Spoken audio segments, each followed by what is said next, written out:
disappointed in every one of you. I'm sorry, I don't mean to offend you. I'm disappointed in every one of you. I kiss you on the mouth. No, I'm not cool with that. I'm sorry. One more time. I'm disappointed in every one of you. I mean, I'm dealing with degenerate animals. Wait. I'm disappointed in every one of you. Disappointed in every one of you. All right, come on. Honestly, I can't do it, man. I'm disappointed in every one of you. Let me tell you why. It's gonna be all right, Nicky. Go ahead, shoot. You just killed a fucking man.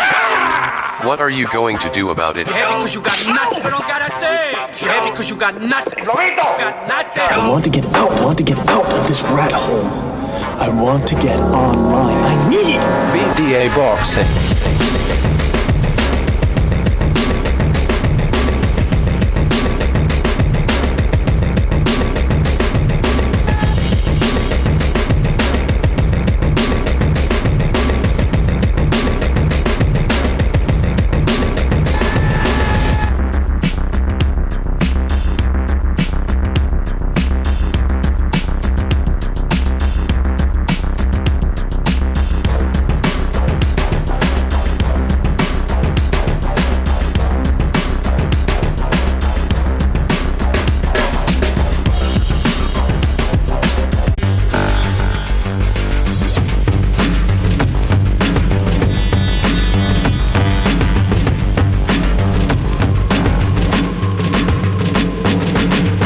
I've seen the base sucks. I think Mr. BDA is on again.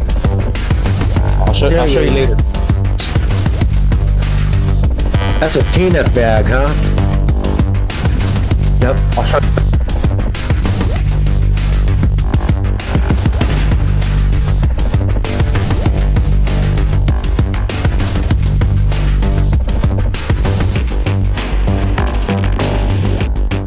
All right, welcome everybody to another BD Boxing podcast. Sorry about that. It's I don't know what to tell you, man. Connection issues abound. It is what it is. But listen, fellas, thank you for joining us. Really appreciate you being here. We've got the big fight coming up between, of course, I'm talking about Ryan Garcia versus Gervonta Tank Davis. It's a big fight, let me tell you, man. It's as big a fight as it can get. And some people actually are talking about how it's not that good a fight. It's not that significant. I don't know, man. It certainly appears to be a big fight. They've got a lot to prove. And so we're going to get right down to it. We're going to be doing a comparative film analysis, which means we're going to be looking at what each guy has an advantage of. Now, of course, it's not going to be an absolute advantage. In other words, let's say we give it the power advantage to Gervonta Davis. That doesn't mean it's by that much. Or it could be. I don't know. We're going to have to really characterize that once we get down to it. But I just wanted to let you guys know right off the bat that don't take it too, seriously when we say, well, this guy has superior hand speed. Like, that means the other guy is slow. That's not what it means. All right. So, guys, you know the drill. A couple of shekels our way if you want to donate with the super chat. Hit the like. Don't forget to subscribe if you haven't. Many more people to come. I'm sure, fellas, thank you for joining us. Really appreciate it. Let's see if I come in at the here. bottom. You guys need to, fellas, I'm here. You guys Hello, start talking. Mr. BDA. Hello. You guys, yeah. If you see that we're on the air but having technical difficulties, don't start the show without me just quite yet. All right. I didn't even know we were on the air yet. Well, I mean, and listen, the point is we're on the air now. Ah, fuck! What the hell's going on here? Connection issue. All right. Okay, I'm having connection issues here for a little bit. Hopefully we'll get it settled. All right. Well, listen. I don't know how it's going to work. That's right. Well, it's raining here. I don't know if it's got something to do with it. But nevertheless, look, we got the big fight here going on. Gervonta Tank Davis versus Ryan Garcia. It is a big fight. A lot of people are talking about it. Now, I don't know how that's going to translate into pay-per-view buys. They're hoping the establishment is really, they get their fingers crossed, and they're hoping that this does over 500,000. Curious to see what they need to break even.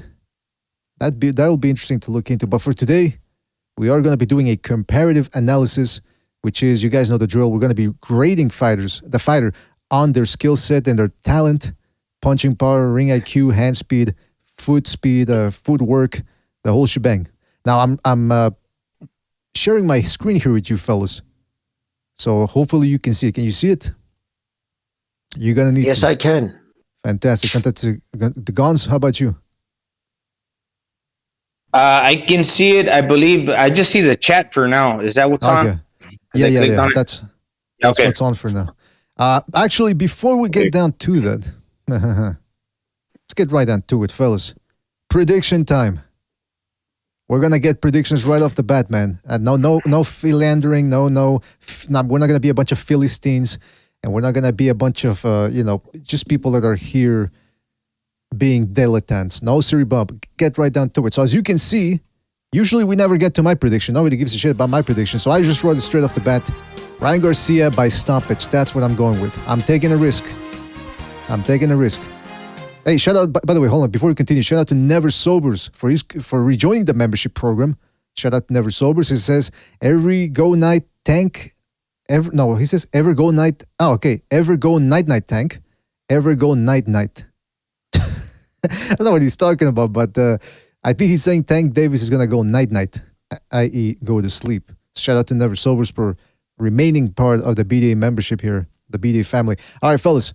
So I'm taking a risk. I'm saying Garcia by stoppage. We're going to talk about that more later on this week because we're going to be doing several shows for this fight. Jimmy, you go first. Prediction time.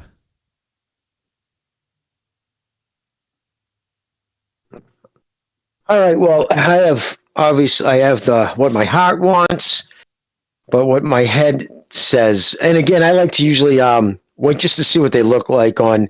So I might reserve the right to change it Friday late afternoon because I want to see what they look like on the way and see how drained Garcia looks, because I think that's going to have a lot to play in it, how much energy he's pulled out of him. And I want him to win, desperately want him to win, especially after Davis's last tweet or statement that he's already a legend in the sport of boxing, which I find I actually can't even wrap my head around it. But there's no denying he's a tough kid. He just really is tough. He's got a thick ass neck. I've never seen him be stopped. I've seen him hurt, but never stopped. So taking all those things into consideration and thinking about how wiped he might be, my heart is going with Garcia, but my head's kind of going with Tank by catching with his chin up on a straight line, 9th round, stoppage, Tank Davis. But that might change. That's right. That's the Jim Marino says Davis by 9th round stoppage, although he doesn't want him to win. Gonzalo, how about you? What's your prediction for this fight? So Bucho took the predictions down last week, and I'm sticking to my guns because I don't want to flip-flop.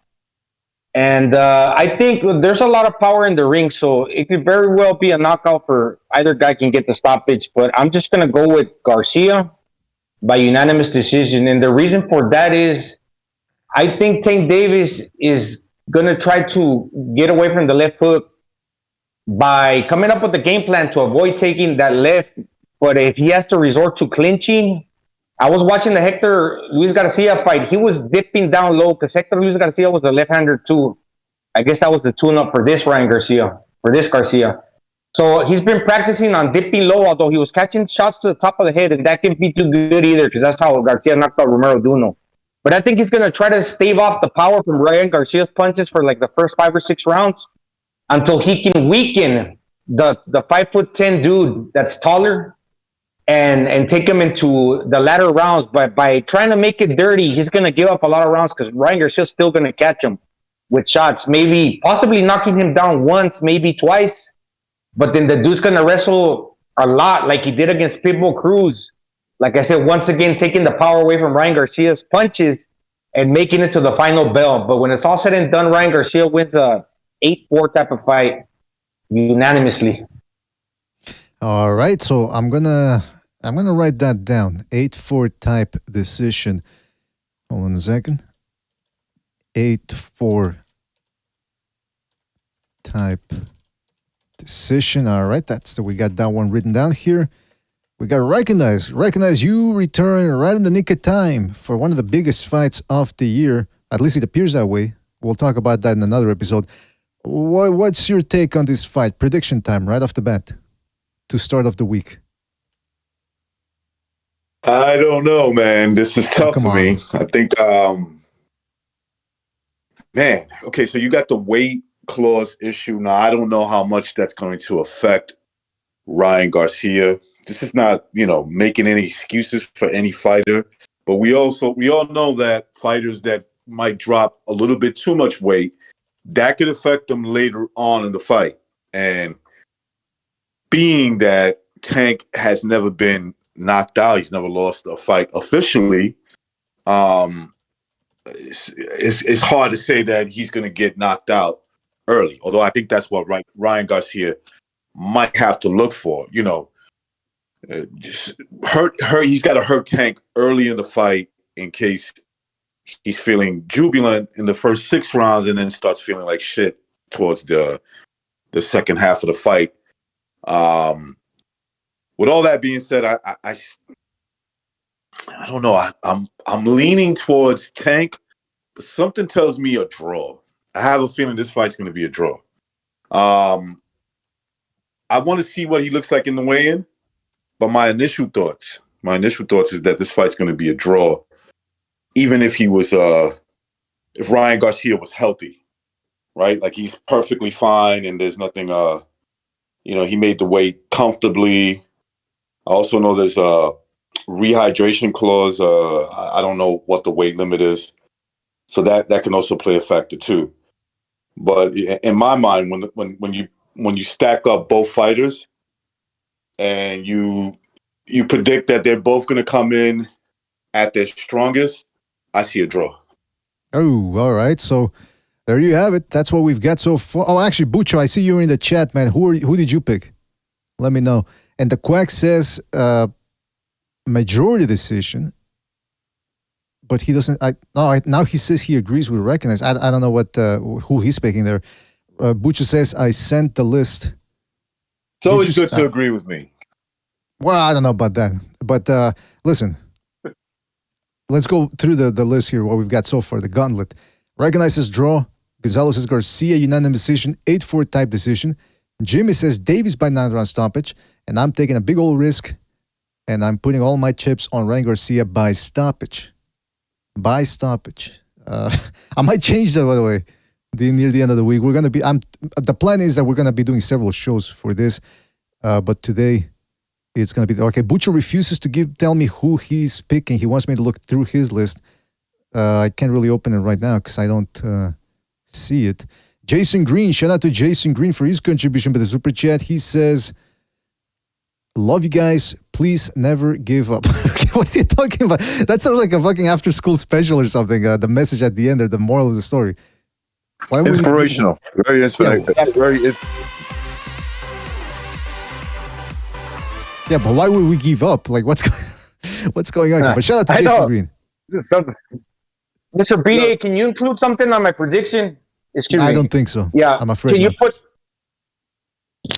2 knockdowns for Ryan Garcia and 1 for Tank Davis? Whoa. So to include that. That's crazy. Huh? It's kind of like fucking Forte versus De La Hoya. Yeah. 2 knockdowns for Ryan and 1 for Gervonta Davis. Last knockdown on Ryan Garcia. So Ryan Garcia gets 2 knockdowns. 2 and 1 for Gervonta. All right. Bucho says Bucho, you didn't send me the list, man. That's Benavides Canelo there. So I don't have time right now to be opening up all the lists. But anyway, we're gonna get down. 1 knockdown each. Okay, that's fine. 1 knockdown each. Although I said 2 for Garcia, but yeah, that's too much. Oh, you said 2. Are you okay? Are you sure 2 for Garcia then? That's not. Yeah. Like 2 for Garcia. Yeah, but at the same time, I don't wanna take away your instincts. Like if that's what your gut's telling you, you gotta go. You can't overthink it too much. You know what I mean? Yeah. 2 for Garcia and 1 for Tank Davis. All right. Let's go to the comparative analysis here. And again, I just want to remind people out there because if we pick chin or whatever, and people are going to say, "Oh, are you saying Ryan Garcia has a chin?" And this is not a black and white list. It's not an absolute. Just because one guy wins one category doesn't mean the other guy doesn't have whatchamacallit, an advantage or the quality, just a little less. You know what I mean? So that's what we're going to get to here. All right, Bucho sending me the list. Bucho said Ryan Garcia stops Tank Davis in the. Oh, geez, Louise. Garcia stops Tank Davis in the 7th. He said. Wowee. So he's taking a big chance, like myself here. Mr. BD, can you put 2 for Ryan Garcia and 1 for Tank? Sorry. I'm gonna do that. Okay, so 1 for Tank, 2 knockdowns. Garcia. There you go. I got you. Anybody else thinks recognize Jimmy? You guys think someone's hitting the deck? Well, obviously you, Jimmy. You think Garcia is getting stopped, but do you think there's a high chance probability that Davis hits the canvas as well? I don't know. See, what sucks now? It's if these guys were fighting more often. I haven't seen Garcia fight in over a year. Right? Hasn't been like over a year, or well, last time I've saw him fight, I didn't even see his last fight, to be totally honest with you. But yeah, he fights so infrequently, and I'm just going back what I've seen in the past. I have Joe Goosen has a work with him. I hate his stance. I don't like his footwork. I don't like that K stance because he relies so much on his speed. He's been able to get away with it because he's been so much better than everybody he's fought. So. And Tank does have a gallon neck, man. I've never seen that kid get taken off his feet. So if he gets put on his ass, that would be impressive. I don't expect him to. And remember, for decision guys, this is a PBC-led card. That should come into everybody's thoughts when you're picking decisions. Because if it goes to the cards, I cannot see them on a PBC card giving it to Garcia. I know that's just bullshit, but it's the way I feel. And I'd say it makes sense, though. It makes sense, though, Jimmy. I mean, who else do they have? I mean, they're really going to try to save this investment. I mean, this is a PBC card? Yeah.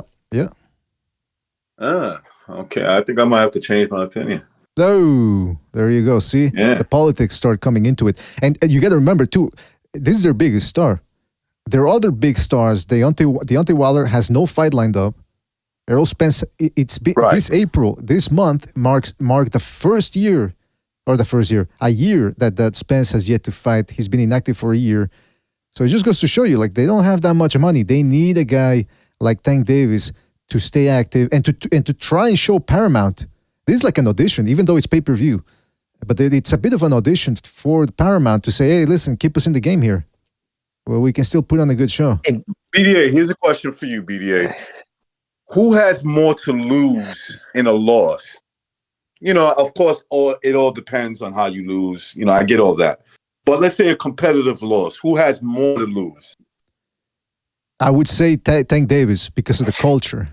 It's all that's about what I'm talking about. I think that's why, I'm probably going to switch my decision. If this fight goes 0-12, and I wouldn't be shocked if it does, I would probably pick more likely that it will go 12. I think it would be competitive. Even if I feel Ryan Garcia edged it out, I think they'll give it a Tank. And without a doubt, you got De La Hoya, so he's got influence. Yeah, too. That's what I was thinking. Recognized because the judges are kind of in a privileged position where if Tank loses and they give it to the right guy, they can just jump ship and go work with the zone and Oscar De La Hoya for future fights. Because that's all they want, really, is they want to get real assignments again, right? So give it to the right guy, and you keep getting a job with De La Hoya, Eddie Hearn, and company. That's right. And I'd add about Tank definitely has more to lose. Ryan Garcia, even outside of boxing, has many options. I believe, honestly, after he retires, he's going to go into Hollywood, grew up in the LA area. Already has connections, his influence, alone on social media. It's got that look. Yeah, without a doubt, I can see him going into that. So I don't see him in. If I see him in for keep me as a draw. Not a long time. What's that? Keep me as a draw because that's just my political thinking cap on. I'm just going to go by the two guys and what I've seen so far from them. I think this will draw. We might be opening up. I'm thinking Tank goes down. Yeah, go ahead, BD. No, go ahead. I'm thinking it goes down, Jimmy, because he's gonna sprawl his legs wide apart, and he's gonna try to dip down low like he was against Hector Luis Garcia, and he's gonna catch a shot on the top of the head, and his knee's gonna be so close to the ground that you might call it half slip, half knockdown with the power that Ryan throws with that speed. He's gonna clip him. His glove's gonna touch the ground at least once, maybe twice. That's what I'm thinking. He goes really low, like, and he shows the top of his skull. That's how Romero Duno got knocked out by Ryan. Anyways. It's sound. How you're arriving to that point is very sound. I mean, listen, when it comes to the stoppage, I agree that I'm taking a big risk because, like you said, GB, the size of the neck. Not only does Tank Davis, when he wants to play defense, he's very slippery. And then, like you said, he's got that bull neck. I'm just thinking Garcia's punching power here is not to be overlooked. It seems like a lot of people look at Garcia and they think he's not a real fighter. Look, he might not have beaten the best opposition, but neither has Tank Davis. That's the way I'm looking at it here. And the other thing is Ryan Garcia has been fighting very aggressively lately. People forget the guy can box. And listen, we're going to get to that right now. Let's get to the comparative film. Their competition level, Tank's competition level hasn't been all that great. And I know he doesn't have an official knockdown, but I could have swore Leo knocked his ass down, Santa Cruz. They sort of get tangled a little bit. It's not an official knockdown, but to me, that's a knockdown. You know, when you punch somebody and they fall on the floor, it's a knockdown. I mean, they sort of got tangled a little bit. That's what happened. But he was getting pieced up. Still, it was the punch. It was the punch that it wasn't entanglement. It was the punch that made him fall. You know? Exactly, and he was getting pieced up there against Leo Santa Cruz. It's just that he couldn't hurt him, but he was taking shots. I mean, it's one thing to say, okay, you're not hurting me, but if you looked at Tank Davis' face in that fight, he was getting marked up. So he's a human being. He's never really been in there with that many. I mean, come on, he was very weary of Romero's power, Rolly Romero. So, Tank Davis is Ryan Garcia is sure to get his attention too. All right, let's get down to it, man. We've already been. By the way, as you use the word entanglement, that reminded me of Will Smith. I don't get it. Will Smith? Yeah, what does he have to do? Entanglement. Anyways.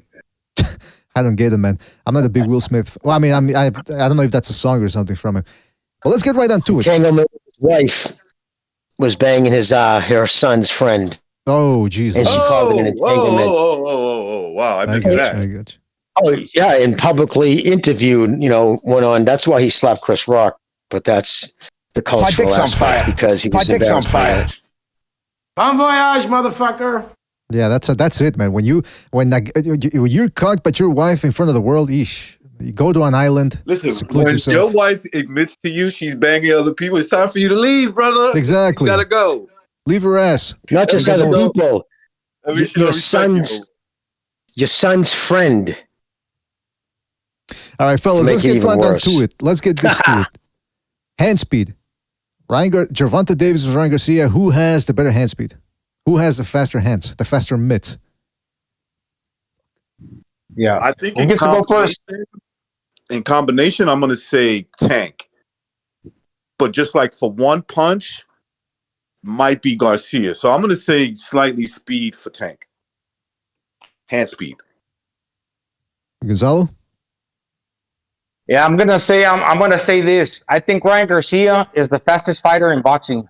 Oh, honestly, I don't know how many frames per second on TV, but the frames ain't picking up Ryan Garcia's punches. Right? So in real time, as you're watching it through the screen, like frames per second are just a bunch of sheets of paper stuck together, where you get to see like a movement. That's how you make a movement, but on TV, you're not able to pick that up. You would have to go back and put it in slow motion in order to see the Ryan Garcia punches that you miss in real time. That's the way he caught the goal. And even in public, if you're looking the wrong way, if you blink, you ain't watching. You ain't looking at the punch that is dropping these guys. Like, Tago got dropped and people were like, that was a fake knockdown. Ryan Garcia is the fastest fighter in boxing, in my opinion. And not just in the division, pound for pound, all throughout the divisions. I don't even think like a bantamweight can throw as quick as Ryan can. Whoa, that's a heck of an announcement right there, Jimmy. Who do you think has the quickest hands or the faster mitts? Well, it's a weird dynamic going on there. Not all his punches are that quick, but I'll second what my boy Gonzalo said. His left check hook is as quick as anybody in boxing, if not faster. That left hook he has, that check hook he whips, is lightning quick. Lightning quick. So yes, I agree. That one punch is the fastest punch in boxing. Does he have the quickest jab? He's negated by his feet. It's his feet is actually screws him up. I think he'd have faster hands, even faster if we had fast feet. But yes, but quicker hands all overall. Yes, I'll go with Garcia because of that left hook. I'm looking at the chat as well, and people seem to agree with your assessment and Gonzalo's assessments as well. Juggernaut. Look at his fucking thumbnail there. He says right hand. And one more thing. No, hold on. Right hand speed, tank movement speed. Okay, we got you. Go ahead, Gonzalo. Yes. Yeah, and to furtherly add to what Jimmy was saying, it's the lead hand. So you could kind of compare it to what they used to talk about Bruce Lee, the 6-inch punch. It's right next to your opponent's face. So it only travels a short distance, and guess what? It's got power. So it's quick, and it gets to the target real fast. Yeah, I'm gonna have to agree with you guys. I think Ryan Garcia has the advantage in hand speed. Now, again, I have to tell people when we say that he has the advantage, doesn't mean he has it by a lot. Doesn't mean we're saying Gervonta is a slowpoke. It just means he's got a bit of an advantage there, a little bit. So we're gonna go ahead with that. Boom. He's got an advantage. What do you want from me? Exactly. Yeah, there you go. All right. Let's go with power. Again, I think this one's hard too. Who wants to go first with this one? It's a little bit difficult to choose this one. I'm gonna go Garcia again. Yeah, combination wise, listen, I haven't been watching. I've been really busy, so I haven't been watching boxing in a while. But I still know who these guys are. I still watch highlights and stuff like that. So I'm gonna say Garcia because, again, in combination, maybe Tank. And what I mean by that is, when you put punches together, can you sustain power with the 1-2, maybe 1-2-3, 3-punch combinations? It might be Tank, but that one punch that fucking Garcia can land, and so can Tank. It's just like, dude, he looks like he could kill somebody with that punch, especially for his size. In the weight class, the left hand. I'm telling you, this guy's like fucking. He's De La Hoya's son, bro. I know he is, but he's like he's a lefty. He's like you guys were saying, and I agree with this. That when it comes to that left hand, it's so goddamn fast and powerful. That's probably why it's so strong. That I think that one punch alone negates anything that Tank could do. Not by a lot, but just a significant test. The eye test, from what I can see, it looks like, in my opinion, Garcia's the stronger guy. He got more power. Blue Collar Sports TV in the chat says Tank has hit and run power. See, it's an interesting way of putting it right there. Hit and run power, especially when it comes running away from a pregnant lady that you just ran into. I think he's got a good point there. All right, so Recognize is going with Garcia, the power advantage. Jimmy, you want to go next?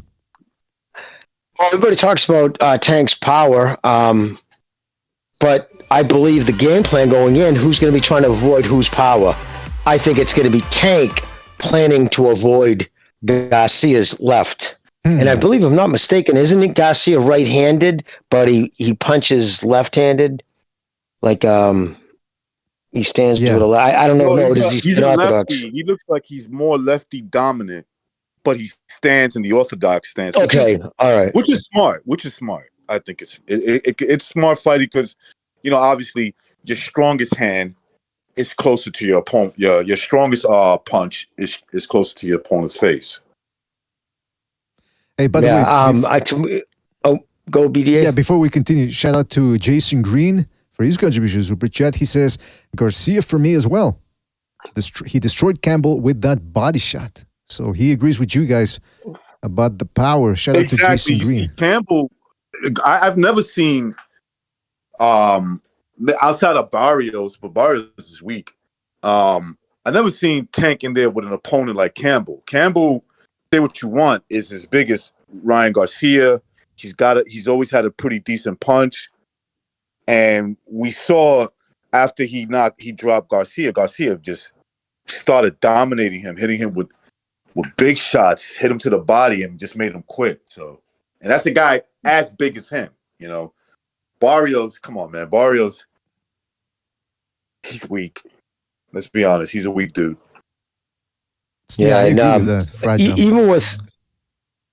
Even with, I mean, my thing is this: if he was as devastating power puncher as his fans say, or like Ellaby and them all say, I just can't get that going all 12. It took him 12 rounds to get a one-legged Gamboa who's on his back more than a fucking $20 hooker. No. You know what I mean? I mean, he is. I mean, everybody put that dude away. And yeah, again, Isaac Cruz, I understand he's a short little gnome dude, and it's hard to, beat off on those guys' heads like that. But yeah, I don't know. I would say who has the more scary punch? That's how I would say power. And looking at it from that aspect, I would say Garcia's check hook is scarier than Davis's uppercut, especially when he's fighting a taller fighter. That uppercut, because he's got, he doesn't crouch down too much. When the farther your elbow goes away from your body, the power dissipates tremendously. That's an excellent point. And I also want to touch on that the fact that people, I mean, look. I want to just make it clear here. He has power. Tank Davis does. He's got very good power. But I think it's true. A lot of it has been a little bit of an illusion, a little bit of overhype. Because when you take a look at his most impressive knockout, which was against Leo Santa Cruz, it's like a natural bantamweight.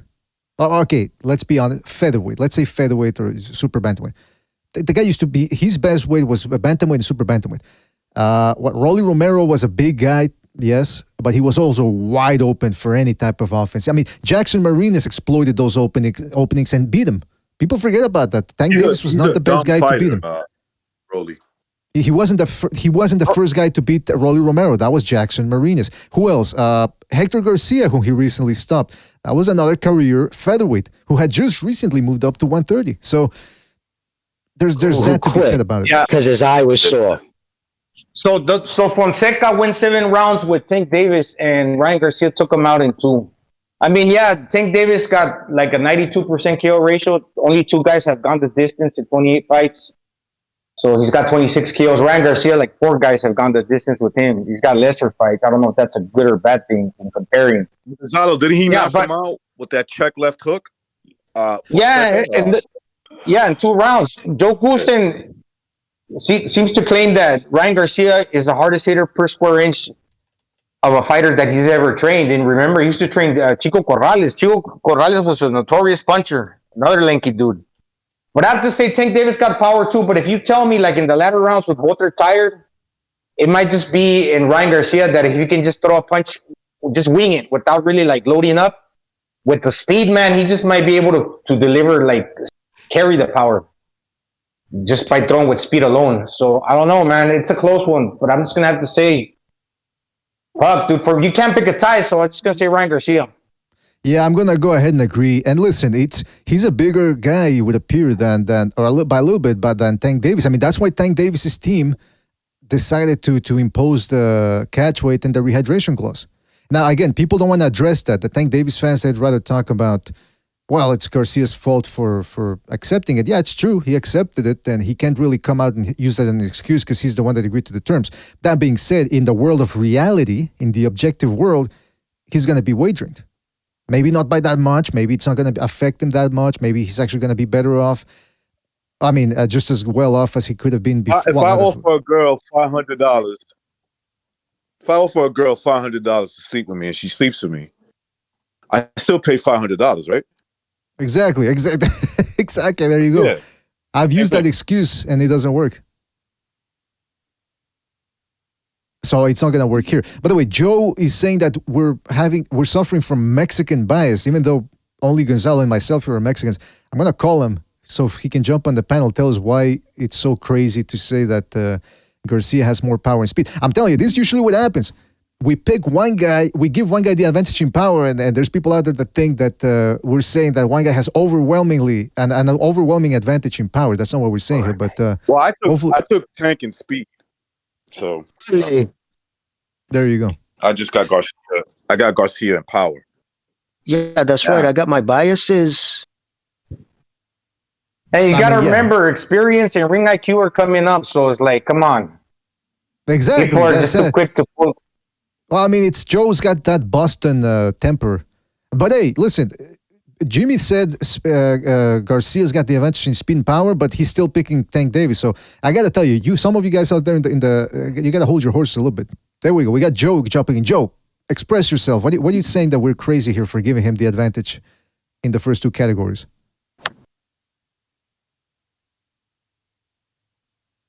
I think he's plugging in his mic. In the meantime, let me read a couple of. Are you talking to me, BDA? Yes, Joe. Okay. What's the question? The question is, why is it so insane to say that Garcia has a slight advantage in speed and power? Yeah, maybe in speed, but I don't think in power. I can't believe you guys really think Garcia is going to win this fight. I just,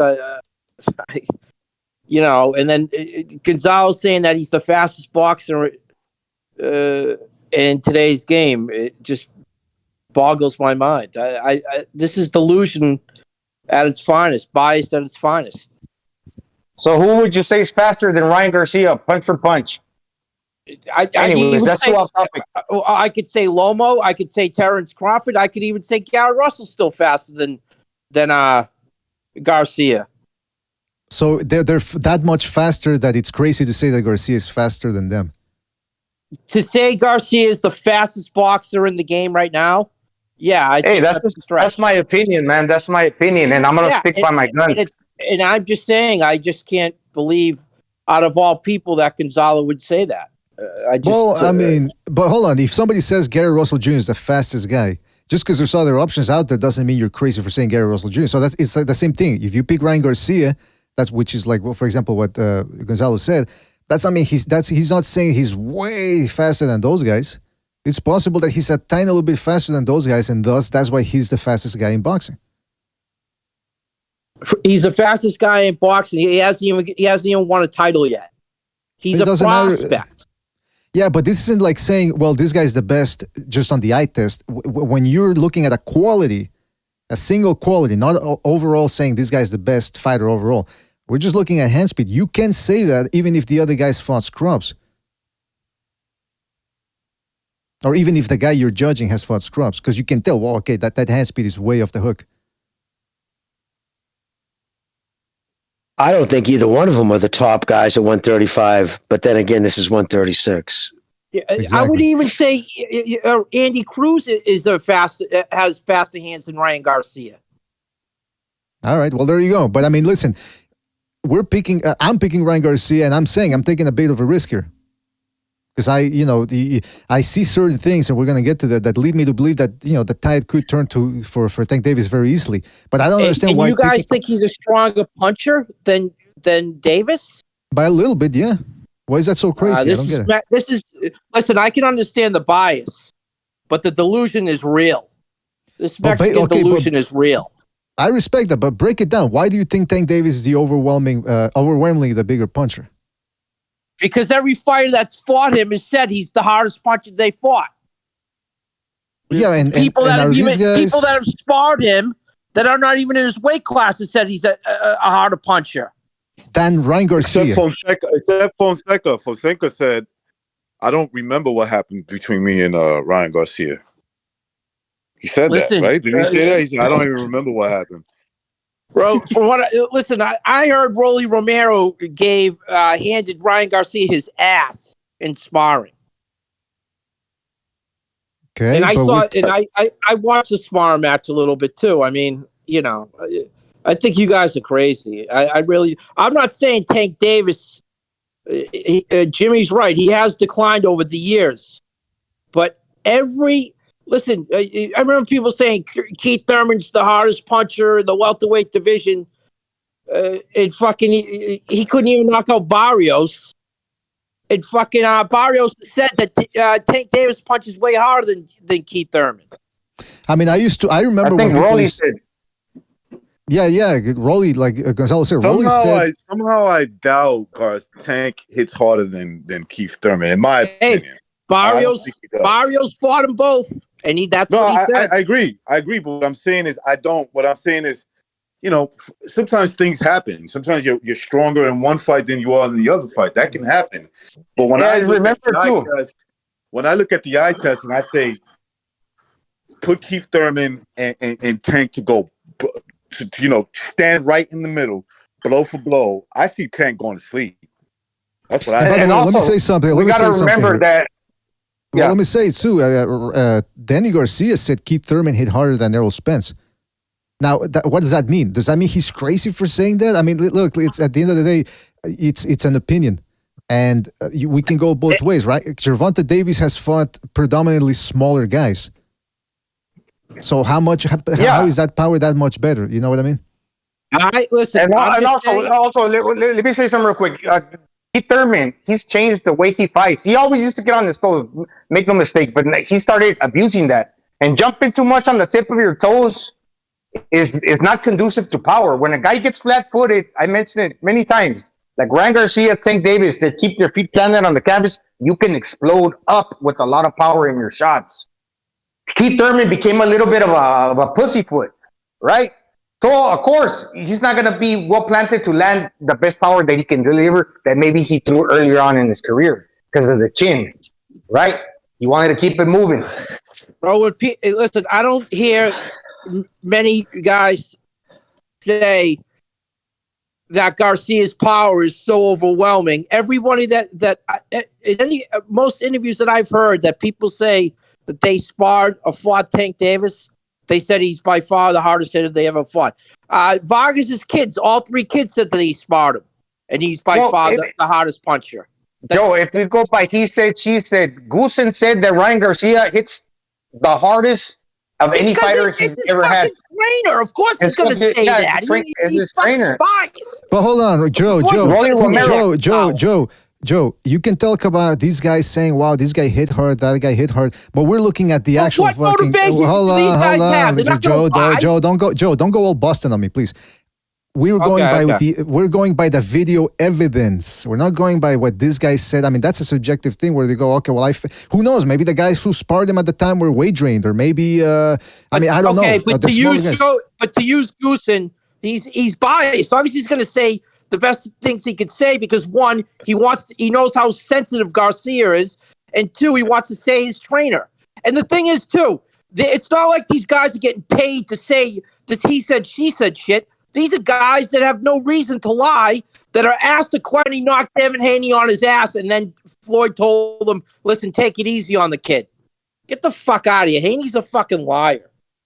And by the way, want to fight. One final point on this, because we got to get back to the list. One final point. Okay. Those guys have never sparred Ryan Garcia. So it's probable that Ryan Garcia hits harder than Tank Davis, and they just never sparred him. So they can say all they want. Well, all these guys said that Tank Davis hits hard. They've never sparred. The amateurs.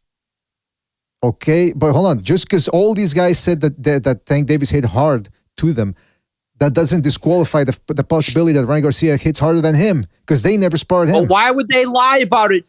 No, they're not lying. Listen to me. I'm not saying that they said, wow, Tank Davis hit harder than Ryan Garcia. I'm saying a lot of the guys that you said claimed Tank Davis hit hard didn't say he hit harder than Ryan Garcia. That's my point. They've never sparred. I think you guys are crazy to take our... All right, well, I think you're crazy because you're not listening to my argument. I think you're crazy because you're not listening to my argument.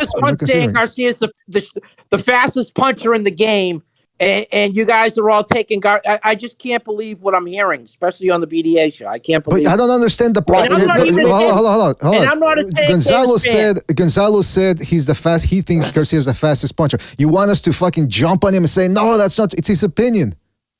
What do you want us to do? You want us to debate every single little point that goes on here? No, I just can't believe I heard it. I just can't believe it. saw the punch. Who has the faster punch? I say Garcia's check left hook is faster than any one punch Davis can throw. That's why I said there's caveats. But overall, if you look at jab and combinations, I'd probably lean toward Tank. But for one punch to one punch, that left hook he has is lightning quick. But that's his one punch. Yeah. Sorry, I was going to say real quick I'll be done right now. And about sparring, the reason why I don't hold too much, although you have to listen to some sparring stories, but I don't put overall too much into it because Zerto literally worked Bivol. Like, he left there that fucking telling everybody. In fact, he tweeted about it and shit. That's the reason why I would never use him in sparring again. But he tweeted about how, he got the better of him. That's why he was so confident going into that fight. And we all saw what happened during a real fight. So some guys just aren't good sparrers. Myself, I was never like, that wasn't my thing. Mickey wasn't overall great spar either because, well, his fight was different. He was more of a just, in the brawl of it all. But yeah, anyways, that's my thing on sparring. But I'm still going right now with Davis for the win. Yeah, Jimmy, and the thing about the quickness, especially for Ryan, since it's a lead hook, you only turn into it just a little bit. That's what I was saying the last time. The beauty of that shot is you can kind of like roll your leg around and turning your hips into the punch, and the hands are already sitting in the front, like the old school boxers that carry that lead hand like further extended, only like 6 to 12 inches away from your opponent, and you turn it, it's on target, like the 6'6" fucking Bruce Lee punch. I know I'm exaggerating, but I just want to paint a picture. And the thing with the power, Joe, I'm just going to name two random things. He broke some fool's John sparring with headgear and like bigger gloves. He broke it in two. And the guy that holds the pool noodles for him, the fat dude, he said that when he donned down the fucking mitts, and he held him up for Ryan. When he hit him with the first hook, that dude told himself, "Hey, I gotta take my mitt off, and I gotta put a piece of tape," because he felt it in the bony part of his hand that he was gonna break his fucking hand. So when Joe Goosen says this is the guy that hits the hardest per square inch, he's not exaggerating. Because you can go back and watch all the highlights. That's my educated opinion, man. I'm not just talking out of the side of my neck, bro. That's just my opinion. Could I be wrong? Yeah, maybe.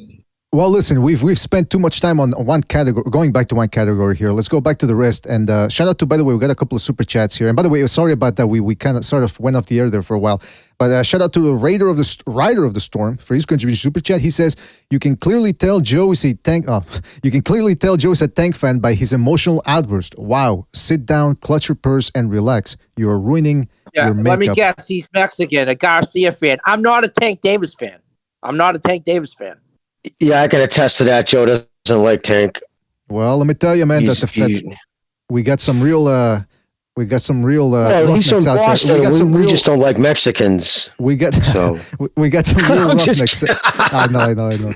Yeah, we got some real roughnecks out there in the chat. So shout out to Rider of the Storm. Shout out to Joshua for his contribution super chat. For rejoining the membership program. Shout out to him. Staying with the BDA family here says, if Tank punches harder, why did an ancient one-leg Gamboa make it to the 12th round? Why did he go 8 versus Fonseca when Ryan knocked him out with one punch? And then he's got a frog emoji there. So shout out to Joshua. That's a good point. Those are good points right there. I mean, Joe says that Tank Davis didn't train for that fight, but it seems to me like Tank Davis always comes out with an excuse after he fails to look stellar, like against Isaac Cruz. I still have people telling me in the comment sections, he hurt. But hold on, let me finish, please. Okay. I still have people coming at me saying, you failed to mention that Tank Davis broke his hand against Isaac Cruz. I go, where did you hear that? Did he say he broke his hand? Did he ever come out with any medical statements or a doctor statement that he broke his hand, x-rays? No. He just said, I hurt my hand. And again, I remember Joe Calzaghe always used to say that. Whenever he would look bad, it was always an excuse. Whenever he would look good, all of us, everything was stellar, the best training camp ever. So do you take him at his word, or you say... Exactly. Is he lying, or is he just, saying, hey, playing the game a little bit and saying, that's what happens sometimes. You get an injury and it affects the fight. I don't know, but it's coincidental. But knockouts don't mean necessarily you got more power, although it's an indicator right? Sometimes you just have a style between your punching and your moving and your defense that you can wear a guy out. Let's say, for instance, I'm just going to throw an example. I'm 27-0 with 25 knockouts, but if you dissect my fights, you'll be like, he wears these dudes out. Versus another guy, let's say he's 27-0 and 25 knockouts, and he's blowing these dudes away. He's knocking them out one punch. I think you can, and we're fighting the same level of competition, right? We're fighting the same level. We're in the same weight class. You can say, okay, they both have the same record, right? They got 27 wins, 25 knockouts, but one guy's doing it with just like fucking punching power. The other guy's doing it with skill and power, and he's just wearing his guy out. So yeah, there's content to there's substance to the record, and you got to look at that. Yeah, I got you. And the Tank's whole broken hand was a crock of shit. His hand was swollen. The grossest hands I ever saw was like Mickey and Toro. After that fight, their hands were so swollen, it was crazy. They were both had their hands sitting in ice after at the hospital. The hands were fucking swelled up. But yeah, he even put it on the edge of that the rest on the door of his car to give it a little swell. I think that was just my hand was swollen. That's why I couldn't stop him.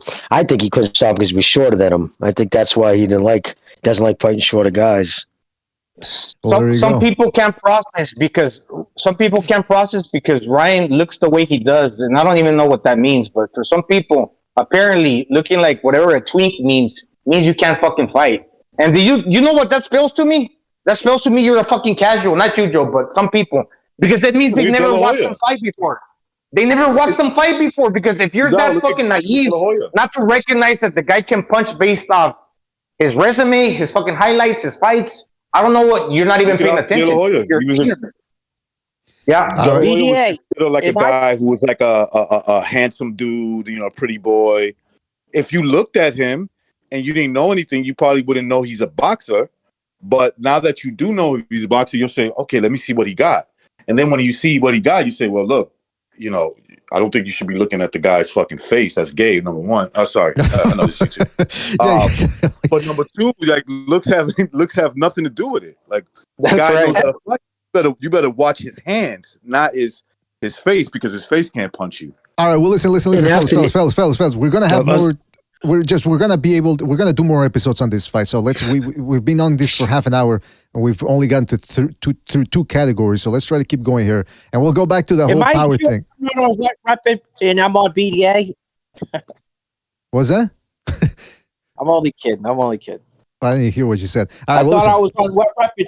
I thought I was on Wet Rapid show instead of BDAs. I mean, I don't know how else I can break it down for you for you to understand. I mean, it seems to you're doing the same mistake that I said in the beginning of the show, which is just because we give it the category to one guy doesn't mean the other guy is overwhelmingly inferior. You seem to get stuck on that. I don't know how else I can explain it. Anyway, let's move on to another category here. And if you want to stay, Joe, we need a little bit more of a Bostonian flavor here. Ring IQ. Who has a superior ring intelligence in that ring? I'm gonna go with Tank. I think Tank is he's more experienced. He's more experienced in the sense that look, I don't want to make it sound like he's way better ring IQ wise. I'm not saying that. I think Garcia fights more on instinct. He knows he knows how powerful his punches can be. And so he just goes with the flow. I don't think there's much IQ outside of when he got dropped and he made it by Campbell. And he kind of like made a slight adjustment. Maybe tucked his chin in a little bit better.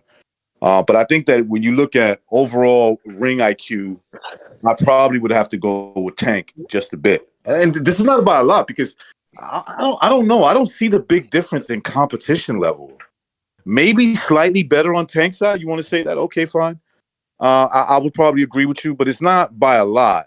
So with all that being said, I think that Tank knows how to set up punches a bit better than Garcia does. And that has to do with experience. I think the couple of years he's been in the ring as a pro will carry him over Garcia in ring IQ. Interesting. You want to go, Jimmy? Yeah, I'll just make it real quick, Tank, and I'm only doing that because of experience. I don't think either one of them. And I saw that in Garcia. I forget who he fought, but it was one of the fights, a couple of fights back. He didn't look good because the kid didn't want to fight him. You know what I mean? He was kind of trying to avoid him, and Garcia was just following him around the ring. He wasn't trying to cut the ring off. But I think to what Recognize said, because he's got that lightning check and he knows he can catch people once he catches them with that, because people don't see it coming. That's what makes it so devastating. There's a punch you don't see coming and always hurts you the most. And for that reason, I don't think he's had to work on many of those things. And again, just the lack of actual fighting. He doesn't have, as Tank had, I believe, twice as many amateur fights. And as you know, albeit weak resume, he's had a lot more professional fights. So without doubt, I'm going with Tank for the overall ring IQ. Interesting. But neither one of them are Mensa candidates with their IQs. Yeah, I'm slightly leaning toward Tank Davis. And okay, yeah, he set a trap for Rolando Romero, but Rolando Romero is no wizard. I mean, the dude just pretty much was going for broke, and this guy timed him, and I predicted that shit was going to happen. Like Mike Garcia caught Tichinan, or whatever, how you pronounce his name. Mm-hmm. Yeah, basically he set a trap against an unexperienced fighter. But all the while he was getting like tagged up too. Don't make no mistake. Tank Davis loses round. So is the fact that he ultimately gets the knockout, is that like a master plan that you say he's been downloading the information and eventually gets the stoppage because it's just part of his master plan? Well, maybe. So I'm not sure, but I just have to lean towards him. Because Ryan Garcia, he seems to fight in one rhythm. Like against the goal, one speed, he didn't vary it up, and that could ultimately cost him because they're going to be able to pick up his rhythm. So he's got to show some variation, something to improve on. But at the same time, like, when he went after Campbell, that's killer instinct. That's ring IQ also. He put the pedal to the metal when he needed to. Didn't give the other guy time to think when he thought it was on a roll. Campbell thought, I got this guy. But that's also ring IQ. You know, I'm hurt. This motherfucker's like, he wants to go for the kill, but hey, I'm the one that's going to chase you. And then what is Campbell thinking in his mind? That's intelligent also, because you don't give the other dude opportunity to continue what he was doing. He gets caught off guard. But anyways, yeah, I'll give the slight edge to Tank Davis. All right, Joe, you want to weigh in on this one? Yeah, well, since you have Ring in front of the IQ, I'll go with Davis. All right. But if you're just talking about IQ, I'm not going with him. All right, now I'll say this though. I'm gonna have to select ring IQ advantage for Davis because you guys went for it. It is a democratic process here. That being said, I'll try to make it brief.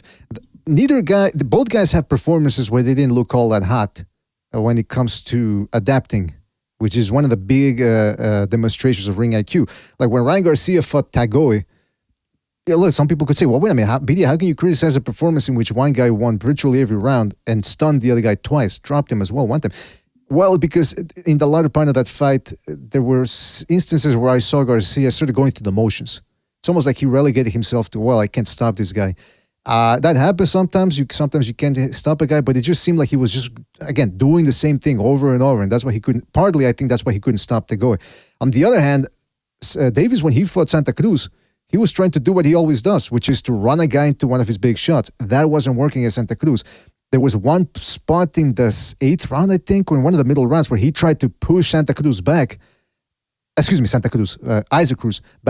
then he almost said, all right, you know what, let me go back to boxing. And he never looked great in that fight. He never really made an adjustment where he said, okay, actually, I'm going to have to outwork this guy. Let me throw more shots. No, he just did the same thing that he always does. Against Barrios, okay, he stopped Barrios, but Mayweather had to go into the corner before the end of the fight and say, the fight's close, I got you winning, but it's way too close. You need to seal the deal with a knockout. So, yeah, Tank Davis ends up lining people up to his shots. That takes a certain amount of ring intelligence.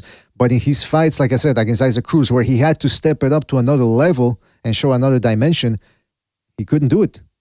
I've seen Ryan Garcia, however, in his last 3 fights, pushing guys back, whereas he could actually just stay with his advantage in height and reach and speed and just box guys from the outside. He's not doing that. He's pushing them back and sealing the deal and not leaving it up to the judges. So I would actually give ring IQ to Ryan Garcia. I think people are falling in love too much with Tank Davis being able to line knockouts up against smaller guys. But I'm gonna adhere to what the panel says, and we're gonna choose Gervonta Davis as the ring IQ. By the way, that's K-Nut in the Discord. He's sending me a video where he said Barrios is talking about the Thurman fight. When Barrios fought Tank Davis, they had 8-ounce gloves. When he fought Thurman, 10-ounce gloves. So that might have something to do with the fact of why that might have played a factor in him not getting knocked out against Thurman. And not only that, that is true. I will give it to the guy in the chat room. That is true. if you look at Barrios when he fought Keith Thurman, he looked more game. You know, he looked like he was taking a beating though, from what I remember. But he looked more determined. Where I don't know, maybe you want to credit Tank for this, but when he was fighting Tank, he didn't look determined for shit. Just like to go 12 rounds, maybe that was it. Well, it's also the weight too, right? I mean, he's fighting at 147. He's a tall guy, Barrios, fighting at 140. Might have had something to do with that. I mean, yeah, that's a great point, BDA, because when you know, people act like, well, he decided to fight at 140. Just because you decide to do something doesn't mean that's your best place to be. You know, maybe the 7 pounds he didn't have to cut made him a stronger guy. You know what I'm saying? And that alone brings confidence. And he's like, yeah, I could take Keith. Not that I want to, but I could take Keith Thurman's punches, and you know, last 12 rounds, because in boxing anything can happen. That's right. You're right. Keith Thurman, it was a whitewash. I think he won like all the rounds. I don't think that Barrios even won like one round. It must have maybe 10-2. I can't recall. So that was a unanimous decision. It was a unanimous decision for Thurman, and we know that Thurman's content to keep it moving, to box and get on the back foot nowadays. That's just the way he fights. And you can't just say it's because he can't punch. It's just he chooses not to because he don't want to make the mistake of getting caught. Right? Something's wrong with him now in that regard, but he adjusted. He's more of a boxer now. Yeah. I mean, listen, we'll see what happens. We can go back and forth on that, but okay. Yeah, we can go back and forth with that. But listen, let's get. You know what? You guys broke it down though, and I can see why you would go with Tank Davis for the ring IQ. It's not that crazy to me. It's not even crazy, but it's just it's one difference of opinion. We'll just chalk it up to that. But you guys made excellent points. Experience. Let's go with that. Who did you guys pick in this one? I'm just gonna jump in there. Okay. You picking Tank? Are you gonna elaborate, Jimmy? I'll go in there. Oh no, that's it. I'm good. You elaborate. I'm just going with Tank on experience. You can elaborate. Just real quick, he's 28 years old. That's when you hit your prime, 27, 28.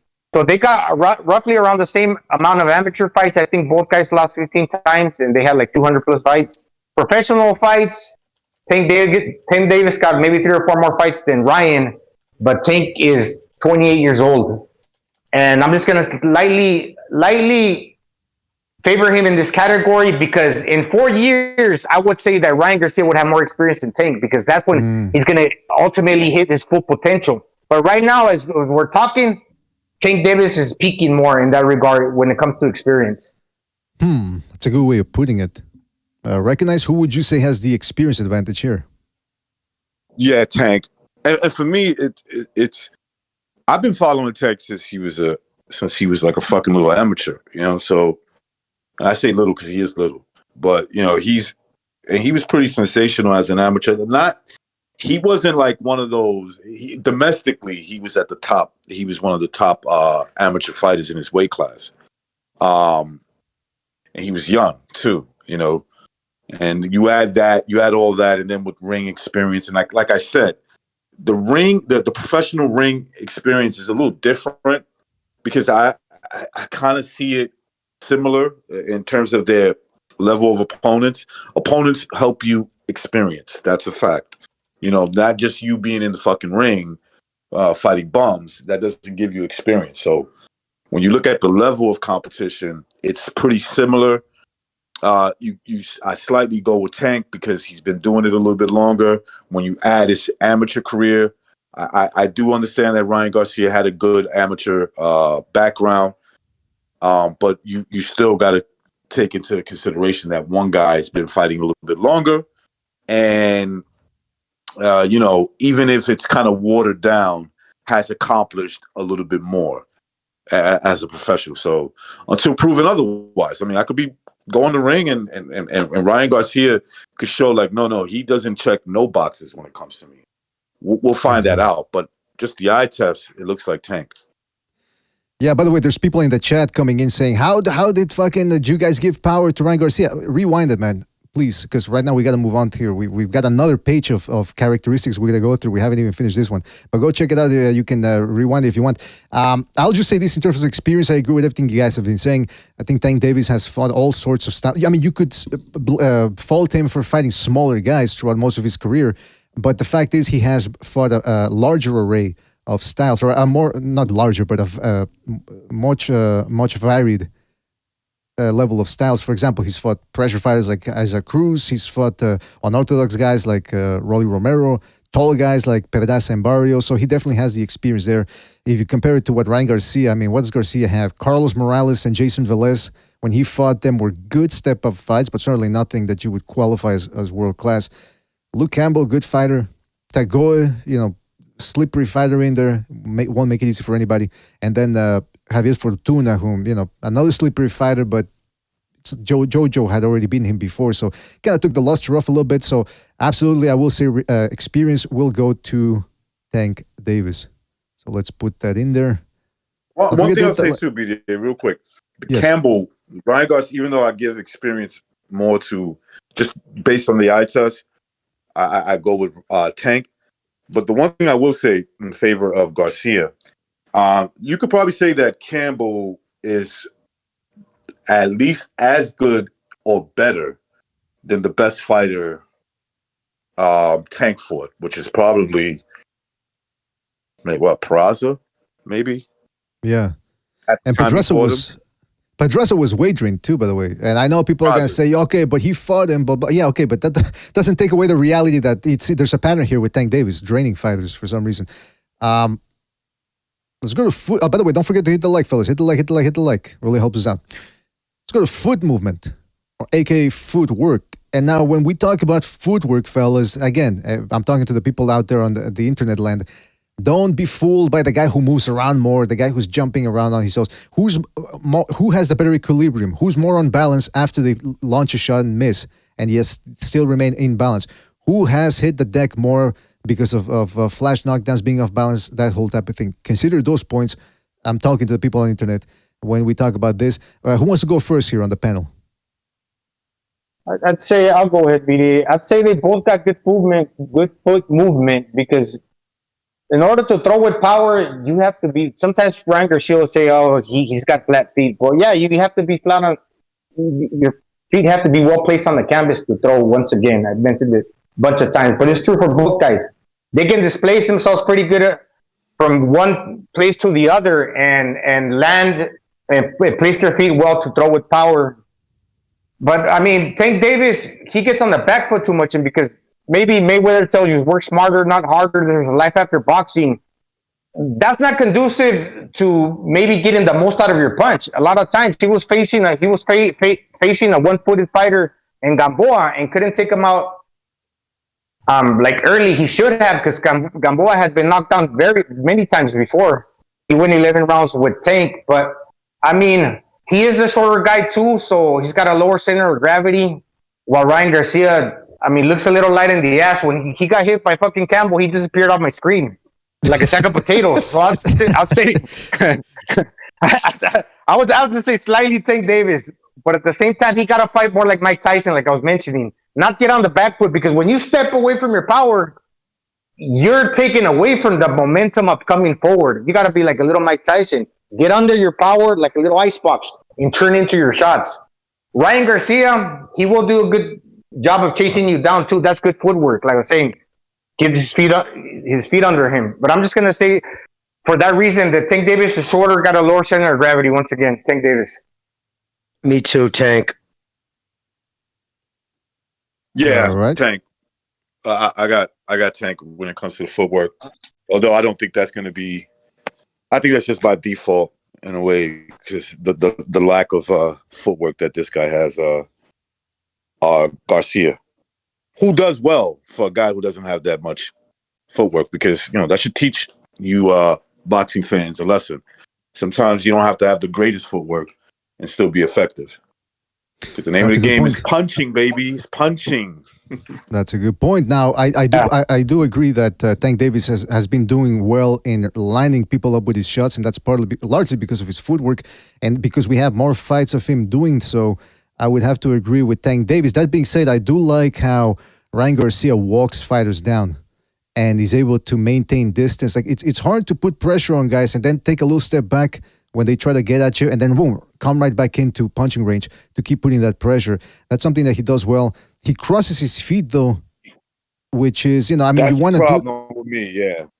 You want to do that sometimes when you're chasing a guy down so you can turn quicker while you're chasing them down. But I don't know, man. The dragging, I think Jimmy's point. That's why I say the footwork is not that much, BDA. It's really not. What Tank doesn't have really great footwork anyway. He just he moves a lot. Like he he can move a lot. We've seen him do it.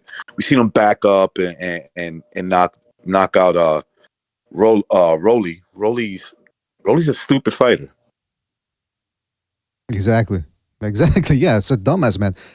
So that's the thing, though. It's we're gonna go with Tank Davis, but I will also say Tank Davis doesn't really pressure that well. So there's good and bad for both guys. But yeah, go ahead, Gonzalo. Can I jump in? He's a retard.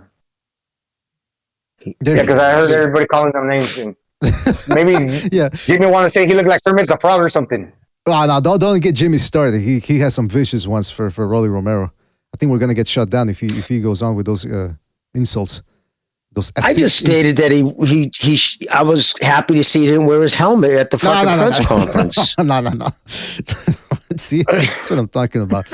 All right, let's go with chin. Who has the better chin? That's a tough one, man.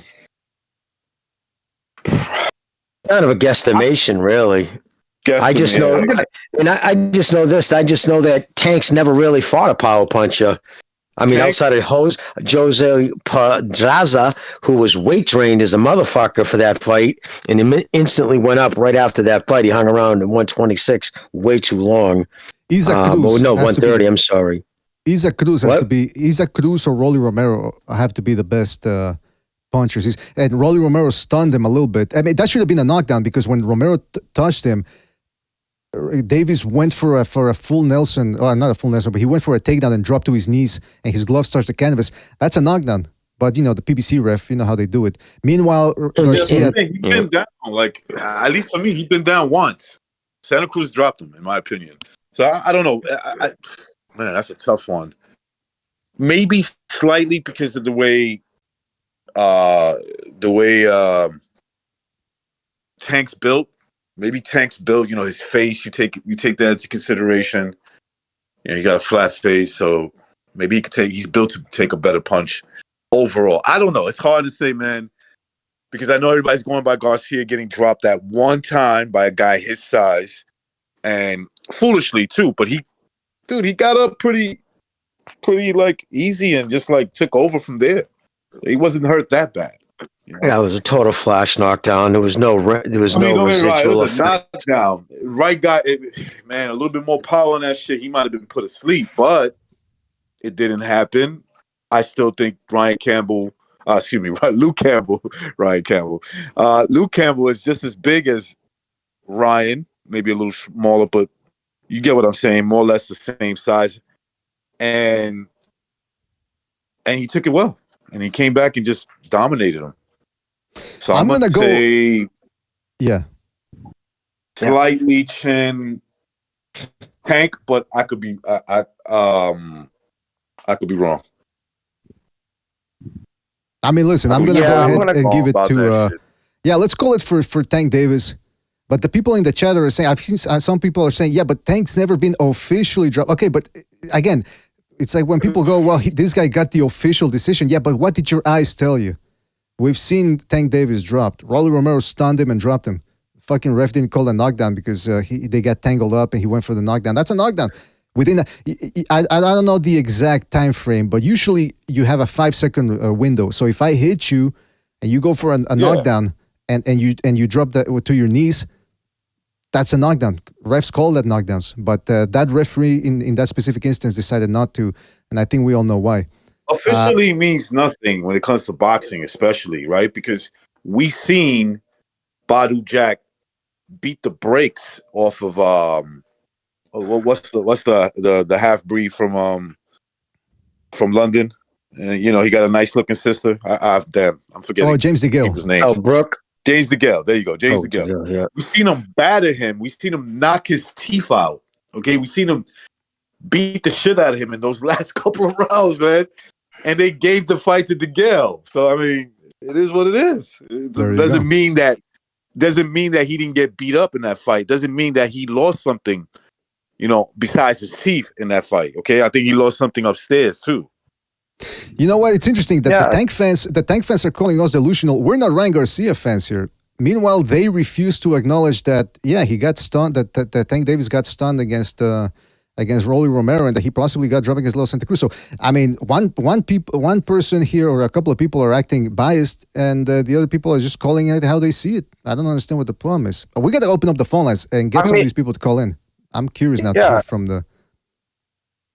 I mean, taking shots from El Cuatito Ruiz, like 122-pounder, Leo Santa Cruz. I mean, Pitbull Cruz got some power because he got speed. And just by the look of it, like Recognize was saying, he looks more stout. Well, Ryan gets, here we go again, the looks. We're going to call him Twink, and I can go ahead and say, okay, he got a pencil neck compared to Tank. And that's the reason that I'm going to say that Tank got a better chin. Well, not necessarily. That's not the end-all, be-all. But if you do by process of elimination, I don't think Tank's been down and Ryan has. So I'm just going to pick Tank. But it's by a little, not by a lot. Yeah, now people in the chat are saying, okay, yeah, but everybody gets hurt. There you go. Now we're making progress. Now they're admitting that Tank did get stunned by Rolly Romero. Now all they have to do is really look at the film objectively and go the full route and say, yes, that should have been a knockdown. Let's go with stamina here. Now this is an interesting one. And I'll tell you why, but I want to see who goes first there. Who has a better stamina, Ryan Garcia or Gervonta Tank Davis? Ryan Garcia. Oh. Ryan Garcia got the better stamina. If you look at the videos right now, All Access, the kid wakes up in the morning, runs 8 miles, then he does strength and conditioning, like in the beach. I was watching the videos, then he boxes in the afternoon with Joe Goosen. Now, when he got dropped against Luke Campbell, he got up, put the pedal to the metal, and didn't let up. When he seemed to fight at one speed against Tagol, at least he showed the stamina to keep going at it. As far as like stamina, I've never seen him lose his energy. And while Tank Davis, to me, he's looked a little bit less than, like he gets tired sometimes, in my opinion. So I'm just going to say Ryan Garcia. There you go. Yeah, I'm going to go with Ryan all day on that one. Tank Davis, half his camp is spent sweating out the egg foo young plat as he was fucking showering. He blows up between weight. He drinks. Whereas Garcia, from what I hear, doesn't really drink too much and doesn't party. And he does spend all his time, working out and whatnot, health, like he does, runs the beach, does chin-ups, like he lives a healthy lifestyle. So yes, without a doubt, I would say overall stamina. And again, I want to make a point about Davis's best knockout against Santa Cruz. He was able to line up that uppercut because he was just taking those sucking shots right off his chin because there was nothing on him. They were shoe shine punches, something that Leo Santa Cruz has always done. So exactly, yeah, it makes me question how come they've gone so hard of avoiding anybody could hit and always dragging up either smaller dudes or bigger guys like Barrios, who's just bad. Barrios lost to a kid with 7 fights. Lost bad, I thought. Pretty one-way fight, and they robbed him against Uzbekistan or one of those stand countries. Yeah, one of the stands. You never really want to fight anybody from a stand country. Stamina, I have to agree with you guys. Ryan Garcia, he just look at the work rate. Look at the CompuBox numbers. When Tank Davis almost went 12 against Barrios, he was at about 300-something punches. When he fought Gamboa and went all the way to the 12th and then stopped him, he threw 300-something punches again. These are Canelo numbers from a lightweight or super featherweight. And against Cruz, too, I think hold on, let me check the numbers here. When he fought Isaac Cruz, he got to 462. Okay, so there you go. So he stepped it up against Isaac Cruz. But even then, you can tell that. Meanwhile, when Ryan Garcia fought Tegoe, he threw about 500 shots, I think. Now, you could flip it around and say, well, yeah, maybe because Ryan Garcia didn't respect Tago, there was nothing really coming back, and so he was letting his hands go more. But I don't know. I just see him stringing together more combos. The fact that he, from the get-go, in his last 3 fights, he walks his opponents down. He takes it to his opponents. Whereas Davis, and even the Davis fans acknowledge this too, is like, yeah, he takes his time in getting started, downloads the information, like they say about Lomachenko. And so, yeah, absolutely, I would have to give the edge here to Ryan Garcia. And again, the people that are getting that are throwing his fits in the chat is they think that when we give one guy a category, that means that we're completely discounting the other guy in that category. That's not what it means. It's just eventually you end up with guys that have a slight advantage in one category than the other. So don't take it too personal. That's what I mean. Exactly. People act like they never saw Mike Tyson, who clearly has harder punches than Lennox, not Lennox. What's his name? Evander Holyfield. But Evander Holyfield still beat him at his game. He stopped him. Mm-hmm. So exactly. But that doesn't mean everybody going into that fight gave the power department to Mike Tyson, and rightfully so. So I would say when it comes to stamina, yeah, it looks like Garcia. Again, to me, these fighters are so not like there's this body of evidence. Obviously, they got a resume, but there's nothing that really differentiates. Excuse me, tongue twister there. Them from each other. They both have very similar backgrounds in terms of opponents. Maybe you can argue one is better than the other, but it's not by much. So I'm just looking at that to-go fight. It looked like, yeah, okay, the guy was kind of scared, and Garcia, but Garcia just looks like he takes boxing a bit more when it comes to being in shape. He takes boxing more serious. He looks like he might have bigger lungs, naturally, because he's a bigger guy. Now, I will still want to see him at the weigh-in, because I do believe, and that's not excuse making, is just sometimes you think you can do it, but once you get there, it's a total different ballgame. But I'm going to say slightly stamina for Garcia. All right, now the next one is, and this is one that could be a little bit more subjective. We'll see what happens here. Mental strength, a.k.a. who's got that dog? Whoa. Mental strength. Lomito! I'm going to say this. Oh, shit, that fucking scared me. Lomito! Hey, oh, that's me. Hey, nah, man, shut the fuck up. I'm going to say BDA. That's a crazy one, because they're gonna say, well, Ryan Garcia, he had depression, he pulled out of a fight. Tank Davis has had his share of issues, and you can relate that to mental instability too, with all his legal problems and the things that he's done. So it kind of works both ways. You can call this guy that he got problems, but he also does too on a personal level. But from what I've seen in the press conference and the lead up to the fight, hey, Ryan Garcia looks so confident. He doesn't stutter. He's on point. He's highly motivated for this fight. He's got a reason to live. For everything, for somebody that has everything in life, that sometimes life can get a little too complacent, because what is there to feel happy about when you got everything? He's found the motivation that every time he speaks, that dude's connected. Now, we still got like 4 or 5 days left. Can he carry that energy over until the day of the fight? Hopefully, but what I've seen so far throughout the course of these last 6 weeks, I think Ryan Garcia has won that game. Remember, this fool showed up with Tank Davis with a purse, acting all fucking funny, trying to call this dude a twink. But at the same fucking Ryan Garcia is rebuttaling. Hey, motherfucker, you got a purse. You look like you fucking fell out of a rainbow. Well, you But you forgot need some to point Skittles, out. motherfucker, or something. It's crazy. You forgot to point out what I Am Your Leader is saying, that it's highly likely, or possible rather, that Tank Davis shit on his own toothbrush when he was having that fit there with his significant other a couple of weeks before, or the week of the Garcia fight. But again, we don't know. But listen, should we, and I'm asking everybody here, should we exclude the outside the ring stuff and just stay within what we see in the ring when it comes to mental strength, i.e., who appears to unravel, who keeps the pedal to the metal, who keeps the pace, you know what I mean? Yes Hey, and no. BDA. I would say yes and no, BBA. And I explain why. Okay, yes, because sometimes guys feel more comfortable what they do in their hobby life that turns out to be their work life or whatever. When you do something you love, that could be your escape. It could be for different motivations because you're making a lot of money, whatever the case may be.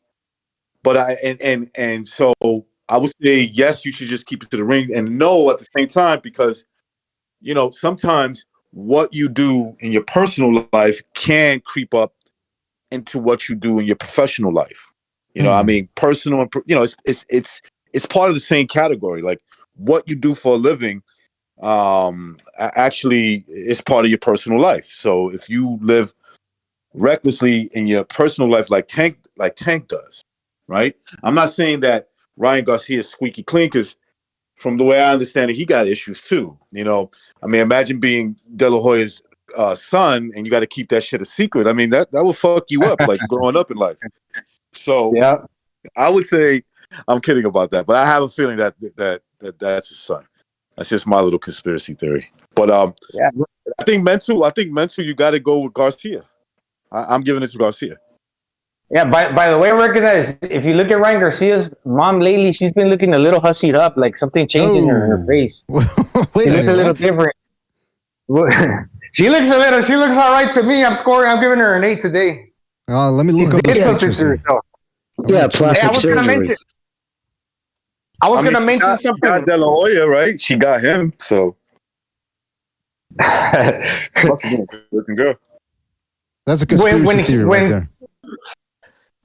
You know who's mentally strong? By comparison, Pitbull Cruz. When Pitbull Cruz fought Tank Davis, Pitbull Cruz looked mentally sound. He wouldn't bite on the feints. Tank Davis was sticking his lead arm like a flagpole to line him up with the big uppercut, with the throw hand, and Pitbull Cruz wasn't biting. And Pitbull Cruz only moved his waist when he needed to move it.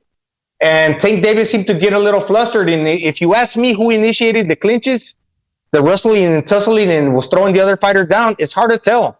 I think it was Tank Davis. Because if you go at my gloves and I try to yank you off of me, like, you get the fuck off me, it could almost seem like I'm the one throwing you down. And you never know.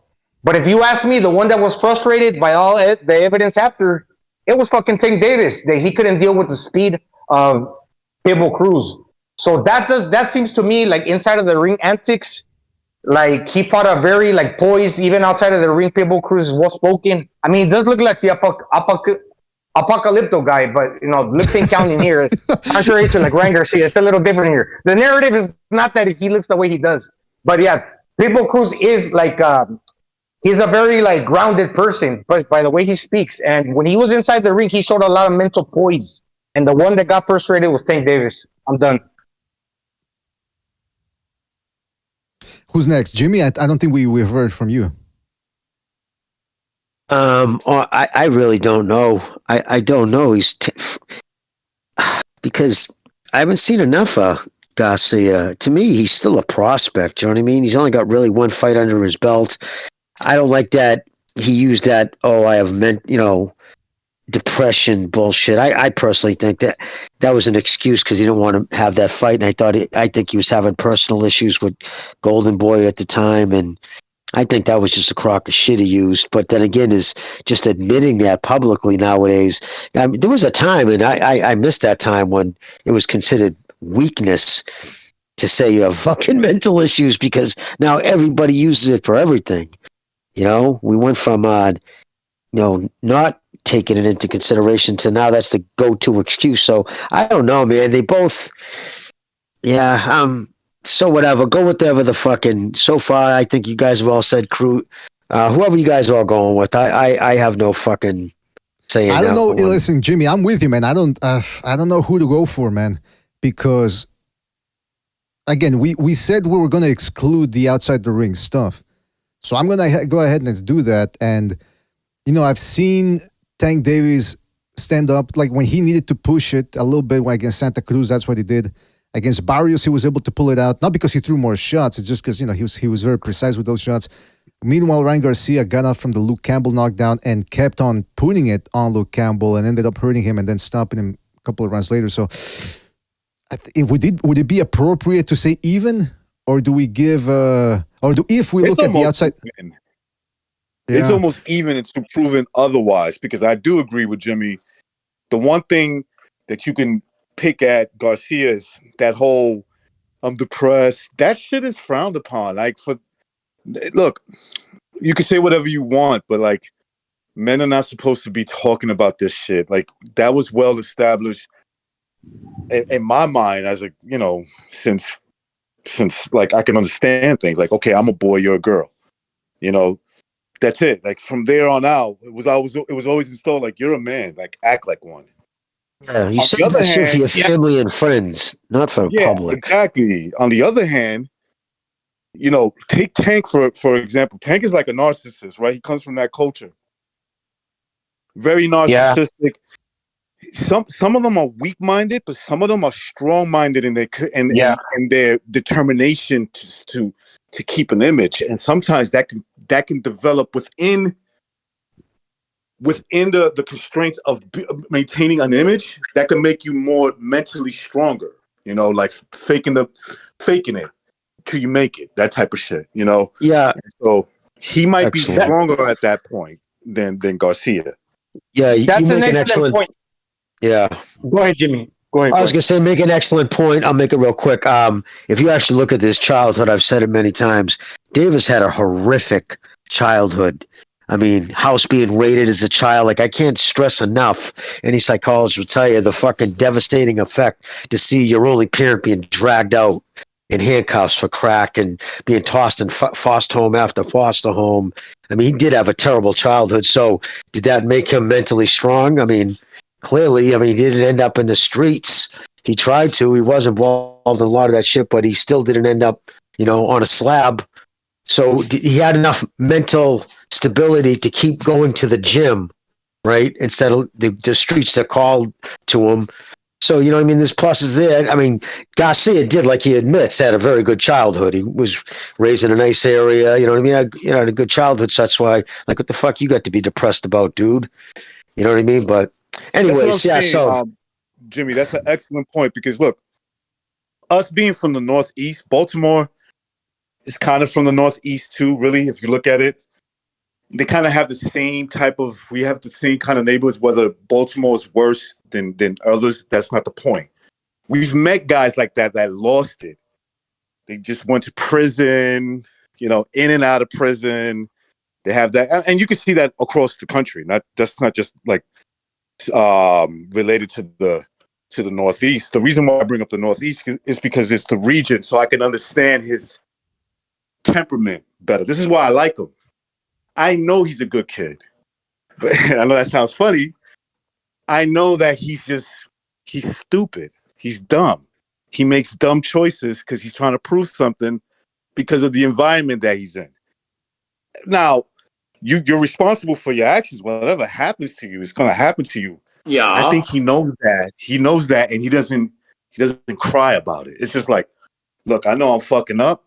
I know this and this and that, but I'm going to ride this shit out.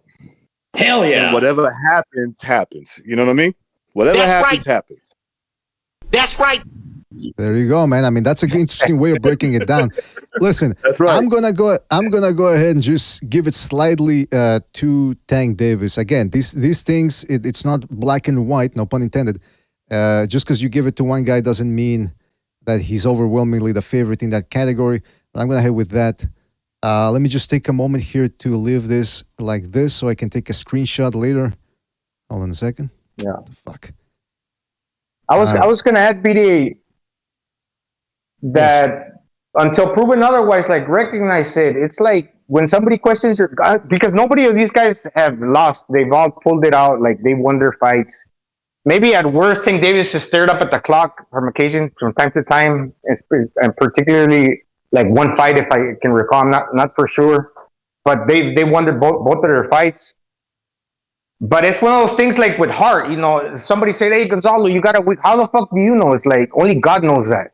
Unless you've seen unless you've seen evidence to the contrary. I'm not this guy's a psychologist. I mean, but from what I've seen in the ring, they've never lost, so it's hard to tell. Absolutely. Now I wanna invite people to hit the like, subscribe if you haven't subscribed already. Don't forget this; it really helps us out. Now, we got a part 2 here, the second page. Hopefully, we can get through this one faster than we did with the first. This one's gonna be centered more at first on the arsenal that both guys present, and so we start off with precision. Who has the most precise arsenal in there? Who's more accurate with their shots?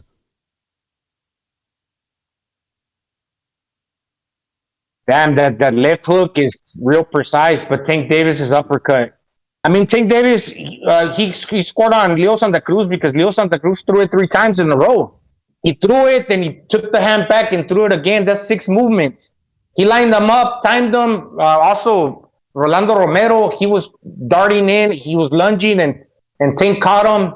So, I mean, you could account that for precision, but Ryan Garcia's lead left hook, he's dropping fools early. And if you go to BoxRec and you press on each individual fighter, it'll say this guy got dropped once, he got dropped twice in the first and the second round. So he'd be landing that left hook constantly and be knocking dudes and knocking them out on a regular basis with that lead left hook. So I'm just going to say precision, Ryan Garcia.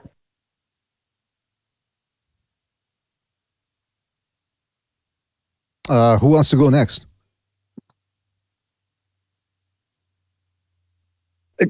Doesn't BoxRec, I mean, they even give you the accuracy, I think.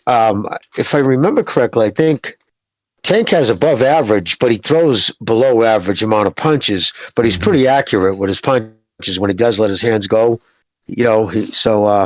I just say for overall accuracy, I mean, because unless you want to, because it's really, I don't know, I'm going to go with Tank on that. All right. It's just like I flipped a coin, fuck it. I'm going to have to go with Jimmy because he's been fighting higher level of competition, even if it's been picked. Whereas Ryan's level has been for him. Ryan's been fighting prospect level competition at the stage that they're in. Tank's been fighting contender level, if you will, even if regardless of how many real titles you think he has. So, and he's been pretty accurate with the people he's been fighting. Now, very few of them are defensive minded fighters, mind you. And it's been a long time since he fought Pedraza, who was somewhat of a boxing defensive-minded fighter. But he's on a knockout streak with the exception of Cruz. He didn't have a trouble hitting Cruz when Cruz was there, but Cruz isn't hard to find. If Ryan had fought more active and more top-level guys that were closer to their primes, would have a better idea of who's really more accurate. But based off of what we've had in front of us lately, the obvious choice has got to be Tank at this moment. All right, good to have the chief on board. Recognizer Jimmy, which one of you guys want to go ahead and give their thoughts on that? Precision, accuracy. Well, I already gave mine. I said Tank. Oh yeah, you did. Yeah, sorry. Recognize. I didn't realize I was so forgetful. It's forgettable. Well, listen, it happens, man. And I'm not even high. What do you think about that? Who's that talking again? Jimmy. It was a joke. I'm getting all confused over here, fellas. I'm doing 3 times things at the same time. I've seen Tank Davis try to throw that left hand 2 or 3 times before he gets an opportunity to like line you up with it.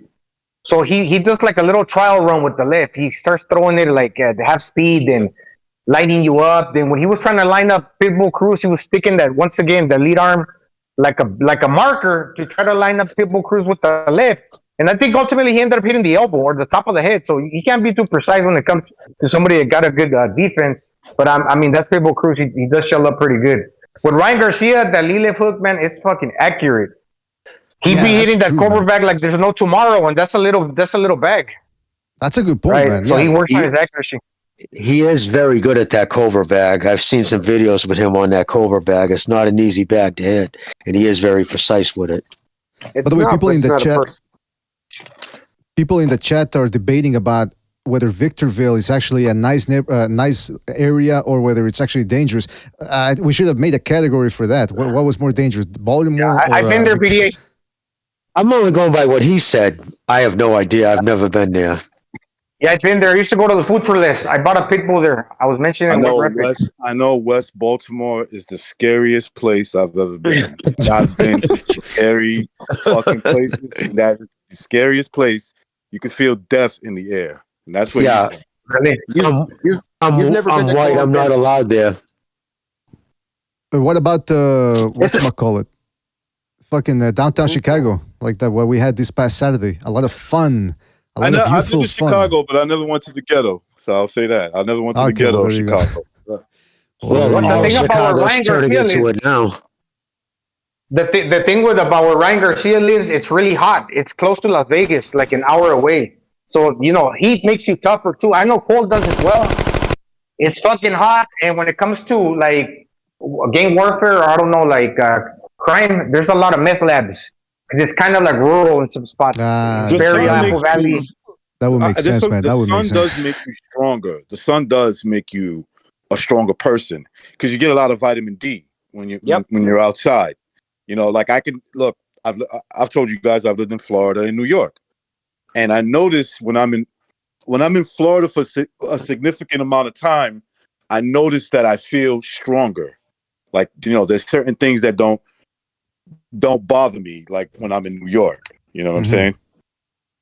Well, listen. Well, okay. Well, let's go stick with the subject at hand. Let's go with people said that Davis is a more accurate fighter. I will say I agree. Although Ryan Garcia, again, just because you pick one guy doesn't mean the other guy doesn't have the attributes that we're talking about. And Ryan Garcia is pretty accurate with that lead left hook, especially to the body when he feints with it. Shout out to Chet Collins for his contribution with the super chat. He says, Showbiz bet 4K on Ryan Garcia, so bet the opposite way, people, because Biz usually picks 50-55s wrong. Bet Tank and then Stack up. Well, people are throwing Showbiz under the bus, but shout out to Chet Collins for his contribution with the super chat. Really appreciate it. I don't know, man. I heard that supposedly Charlo bet... Hold on a second. Charlo bet 12K, 12 grand on Ryan Garcia. So these people bet. I mean, he got it wrong, though. I think he picked Kelly Plant to beat Benavidez. Although the first 6 rounds would have probably indicated that he might have that he might have been right in a way. Shout out to I Am Your Leader as well for his contribution to Super Chat. He says, Victorville is where the thugs move to from South Central when gentrification hits them. Oh, well, there you go. So it might not be that safe a place there. Shout out to I Am Your Leader for his accuracy. We gave it to Tank Davis. Shit, my connection's getting fucked up. Can you guys hear me? I can now. Yes. All right, fantastic. All right, let's go back to the list here. Who has the better jab? I would have to say that Ryan Garcia, because, I mean, he's taller dimension-wise, and call me crazy, but the lead left hook is a closer punch to the jab. It's not that far removed from the jab, and he hits hard with the lead left hook. All you got to do is not turn it and throw it straight, and there you go. You got a power jab. And I think that he's been working on that with Joe Goosen. And so, I mean, that's like a big weapon to have, that power hand in the front. He's longer than Tank Davis, so I would just have to say Ryan Garcia. Ryan Garcia. Yeah, Ryan Garcia, the height, the fact that, remember, that is his lead hand. That is his lead hand. The fact that he can jab with it because he's longer and has more of a snap to it, and that he can turn it into a fucking devastating hook, you got to take that all into account because it's coming from the lead hand. So, yeah, he's better. Yeah, Tank doesn't even use his jab, really. It's completely just a range finder. It's an underused punch by him. Again, that's because he fights soft competition. A jab is the most important fucking punch you can possess. And it's an indicator on how shitty his competition's been that he hasn't even had to really even rely on it. I mean, Shakur Stevenson wins most of his fights off his jab. Different fighter, though. Different fighter. I'm just saying the importance of a jab. I mean, like you can control a fight is by what I meant. And I'm not how going important that punch is. The point I'm going to get to isn't to discredit your point. It's about Tank and what kind of a fighter he is, regardless of his competition. Even though I don't disagree with anything you're saying there, he's more like. And I'm not saying his jab was as good as James Toney's from the southpaw stance. James Toney had an excellent jab, but he rarely used it because he relied on reflexes and counterpunching, which is what Tank does. He doesn't use the jab because it doesn't fit the style that he's molded himself into. He should use it, even though he has this technique. You're absolutely right about that, Jimmy. But he relies more on waiting for someone to overcommit and then counter with power shots than he does using the jab to do anything useful with it, to set anything up. He waits for someone else to overcommit and counter, kind of like Tony did from a southpaw stance. And when he does use the jab, you're right. He measures with it, which is actually illegal. Open or closed glove, you're not supposed to measure. Closed glove is called lacing. I mean, open glove is called lacing. Closed glove is called measuring. They're both illegal. You're not supposed to do it.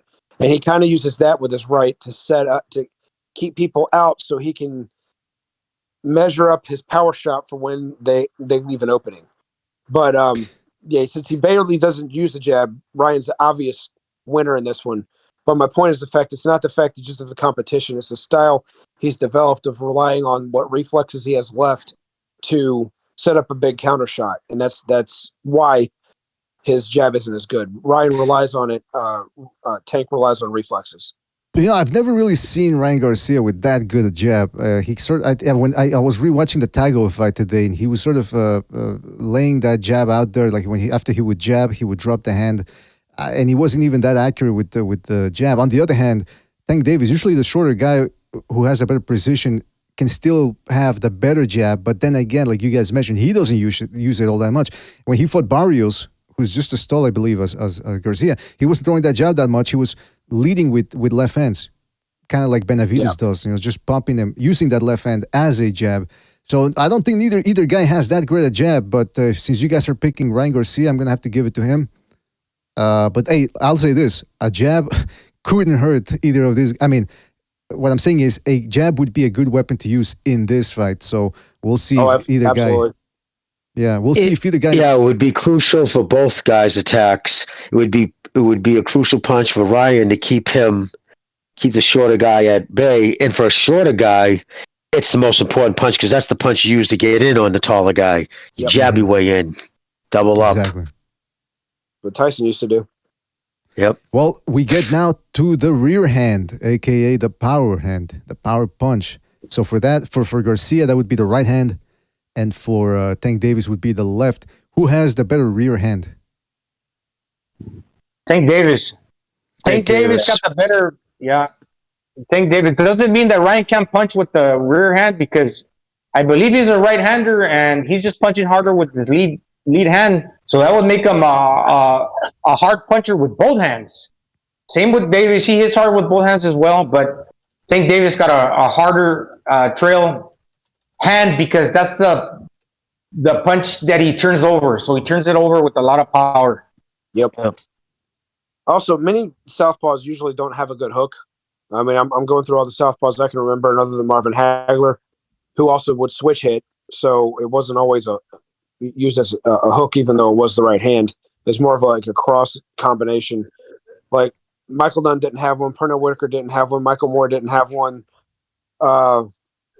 Spence has got a decent one when he was up and coming, but he hasn't used it as much now. He's got at the world class level. Not a lot of southpaws have their jab may be okay, but it's more of they're more 1-2 punchers. Very few of them have a good hook. Now, what does that have to do with the rear hand? It means that you're relying on your rear hand to set up any power because you've basically only got a 1-2. Your jab's not going to knock anybody out. So if you're going to throw a power shot, it's pretty much going to be from your back foot. So that's the reason why. I was going through some highlight reels not too long ago. I did see Ryan score an impressive knockout on the way up with the right hand, but we all know that his left is the best. And yes, Dave Tiberi did beat James Toney, Jeff Collins. You're right. He had to go there. I'm going to have to agree with you guys. I think Davis has the better rear hand. Let's go with that. There we go. Now we get to hooks. Who has Garcia. Tank Davis got good hooks too, but he's longer. And since Ryan Garcia's throwing the left hand, and he's got it up front, Tank Davis is throwing the left hand too, but it's at the trail position. When I'm facing you and you're facing me, and we're exchanging left hooks, they're coming from opposite directions. When people mention a double knockdown, there possibly could be a double knockdown. Well, this would be the fight. Because when Tank Davis throws a hook, Ryan's going to throw it from the opposite direction. They're going to meet each other from opposite sides. But who would you give the advantage in the hook? If Ryan Garcia's got the power hook in the lead hand, the left is sitting in the front. And he's also the taller dude. Tank Davis got to turn it from the back. Not only does it got to get across his body, it's got to enter into dead space where you call it the fire zone, where punches are flying in both ways. And I think Ryan Garcia's got the longer length and he's quicker, man, and he's sitting up front. This guy got to turn it from the back, right?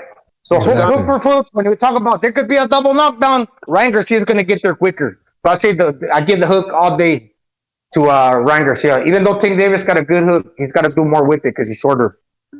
If we're talking about the hook being off the front foot and not just not that punch that actually has an arc to it, because Tank's hook should be from the right hand, not from the left.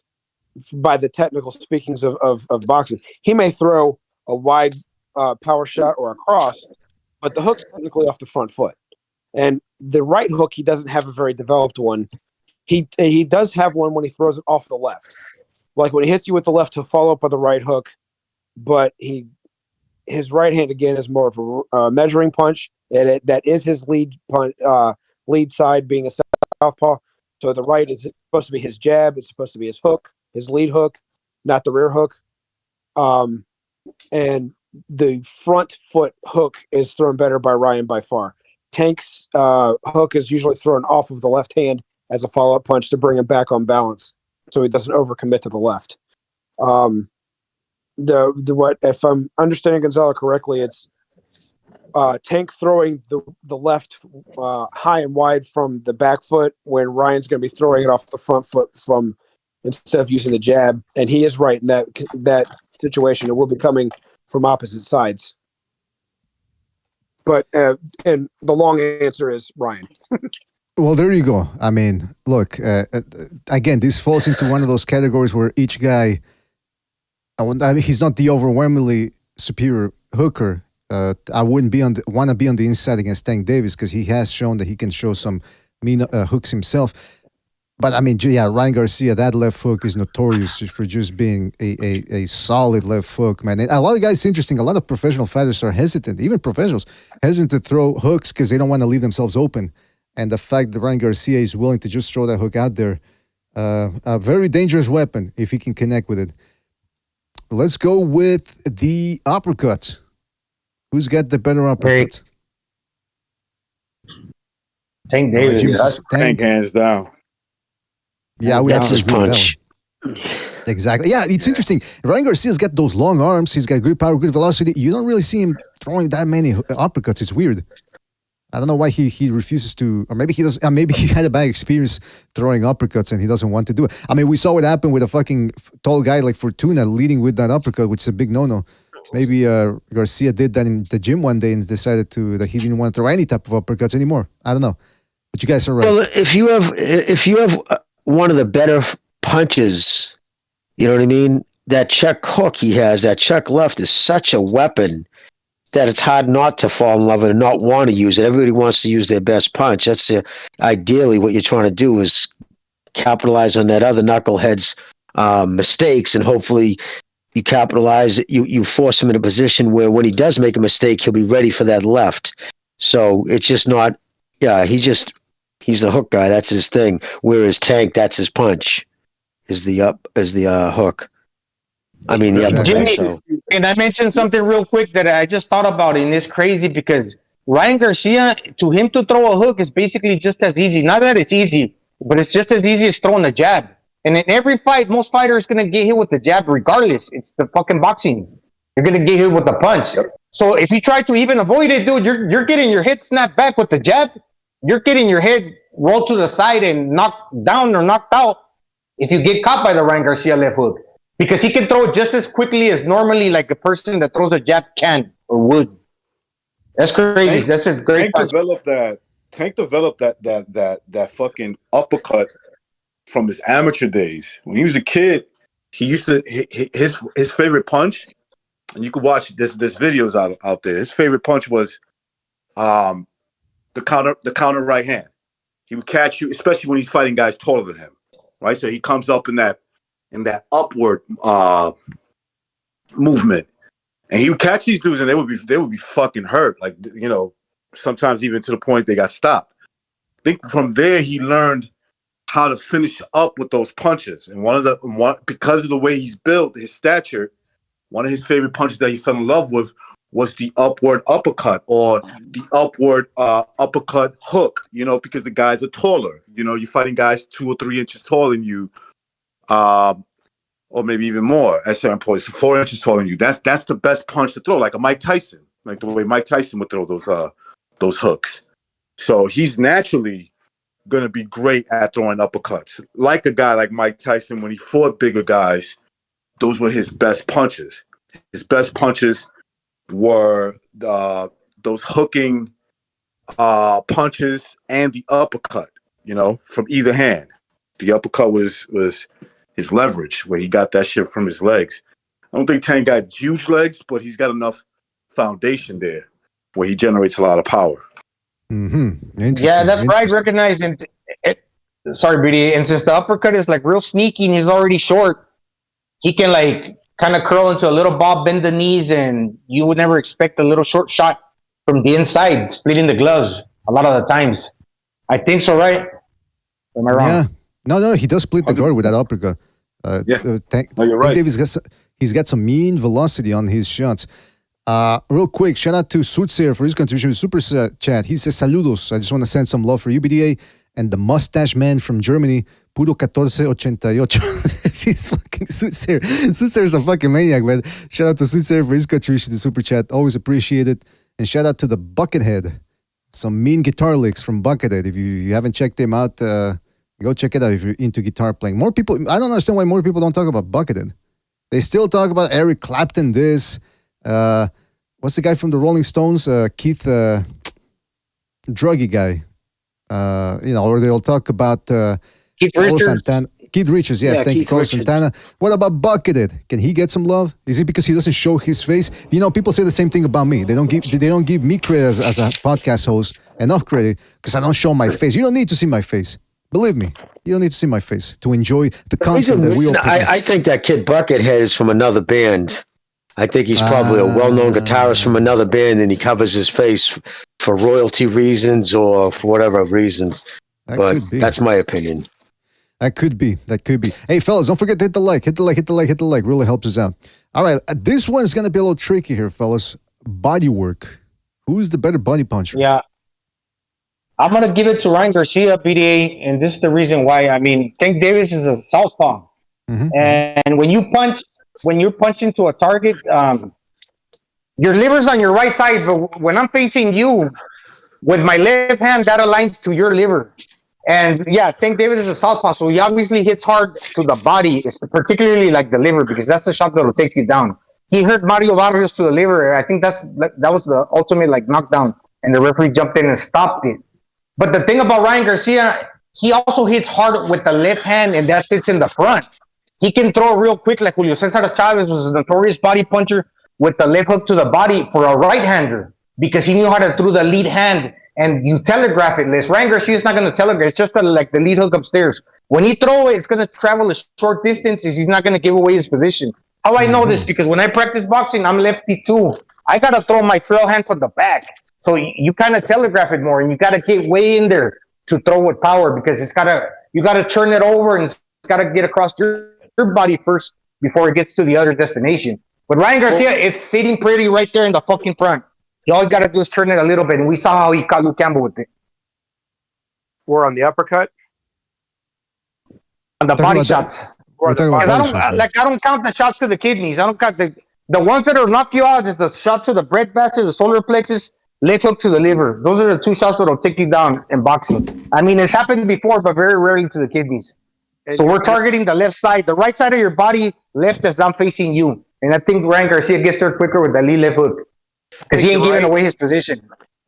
Yeah, I think you're right, but the kidney shot's a foul anyway. It's not allowed. Period. It's straight up. It's against the rules. It's like a low blow. It's not. It's illegal. So the organs you're talking about between the solar plexus and the liver are the ones that you're legally aiming for, and that's coming from the fighter's left hand to the opponent's right side. And like you were saying, from Tank, that's going to be coming from the back foot. You're right. So I mean, they will shoot to the right side of the body. But a lot of times, whether they hit the kidneys or not, it's not going to hurt you anyways. I mean, because fighters will do that all the time because they don't have a developed liver shot. Because for a right-hander, it's very difficult to get to turn into that shot. So obviously, they go for the power hand, which is going to be on the opposite side to the liver. Which usually with that power hand, you're not going to get done anything anyways. So like when Cesar Chavez threw power with the lead hand, because he just had a good shot to the liver with his weaker hand. And it was closer to the target. And I think that's what Ryan has the advantage. It's technically it's a stronger hand, but he can also go because it's closer. So that's what I have to say about it. Usually I would give it to the guy like Lomachenko, left-hander, Shakur from the backside, but then you telegraph it a little bit more because you're going to see that shoulder turn. Yeah, right? Orthodox fighters historically are usually the better body punchers because of the left hook to the liver. I'm not going to try to break it all down. Tank can go to the body, but because he's in love with his power, why wouldn't he? He's got a 92% knockout ratio. He headhunts a lot. There's been a lot of times where, like, for instance, the one-legged Gamboa, if he would have went to the body in the early rounds, that kid wouldn't have seen the 5th or 6th round. So for those, but on the other hand, Garcia coming out of the images, that's what he was known for. He took a lot of kids out with body shots, that quick left check, boom, he just catch kids on the liver. And I'm telling you, man, I've never went off my feet from a headshot, but Mickey put me on my ass on more than one occasion with a liver shot. And have everybody standing around laughing at me. And I'll tell you, it's ugly. Well, there's no shaming having him drop you with a body shot. So you had a good chin then. Yeah, no, I'm a stupid fucking dude. I can take a lot of shit to the head. But actually, let me rephrase the question. So did you have a good chin or did you have good defense? And that's why. No, no, for a white dude, I people would say that. Dude, you fight a lot of, because I'm rhythmic. I'm a good dancer too.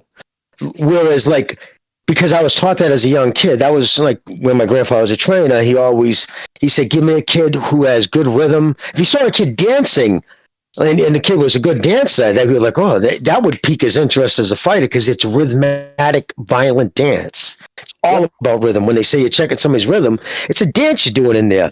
You're doing it to your own beat in your head. And some guys, just, you know what I mean? And I know it sounds like I'm going kind of deep, but like, all right, Floyd. Some say, and I agree, he's the greatest of all time, Sugar Ray Robinson. He literally left in his prime to go become a professional dancer in Hollywood. That's how good of a dancer he was. Marvin Hagler, excellent dancer. Sugar Ray Leonard was a great dancer. Like, it just, so, you know what I mean? It's like, it's a rhythmic thing. That's why when people say, why would, especially a lot of people would say, why do blacks dominate boxing so much? And I would say it faster than I could. Rhythm. The better dancers, they get better movement. And so they're able to racist. use that sounds racist. Better. So that sounds racist to me, man. No, it is true, and it's true. It depends on the culture. Where in Mexico, growing up, it's most gyms, it's a hubris thing. You don't fucking dance, you fucking fight. You stand there and you whack the shit out of each other, and last man standing wins. So I caught shit from the other white dudes. Oh, here we go. Because I get on my toes and snap a jab. But anyway, I just wanted to clarify that. Just wanted to clarify that. But let's get back to the list here, guys, because we're at the 2 hour mark. That's so body shot. The body shot. Definitely Garcia. Who else was left? I think Recognize or Gonzalo. What? Yeah, I think I was just gonna say rhythm. Yeah, go ahead. Go ahead. No, we're talking about body shot. Hold on. We're talking about body work. Oh, body work. I'm gonna say Garcia. And by the way, nobody was better than BDA in dancing in Saturday Night Fever when he stepped in for John Travolta. Don't wait a ever minute. take that. Wait a minute. Have you ever seen him moonwalk? Yeah, that's Dude, BDA. in the Olympics. Yeah, no shit, dude. I've seen him, dude, flying. He went to shake my hand, and all of a sudden, boom, he was on the other side of the room. Like, dude, I didn't even see your feet move. you guys are spreading fake news. You got to stop it right now, man. And honestly, BD, I would say that both of them are they're usually like headhunters. I might be wrong because they want to hit you with a knockout punch. But the key thing is who's gonna go more often to the body, and if they do, are they gonna expose themselves for a shot upstairs? Yep. But I say both of them can hit hard to the body because I'm saying Tank is lefty, Ryan is lefty too, but he's got it up front. It'll get there quicker.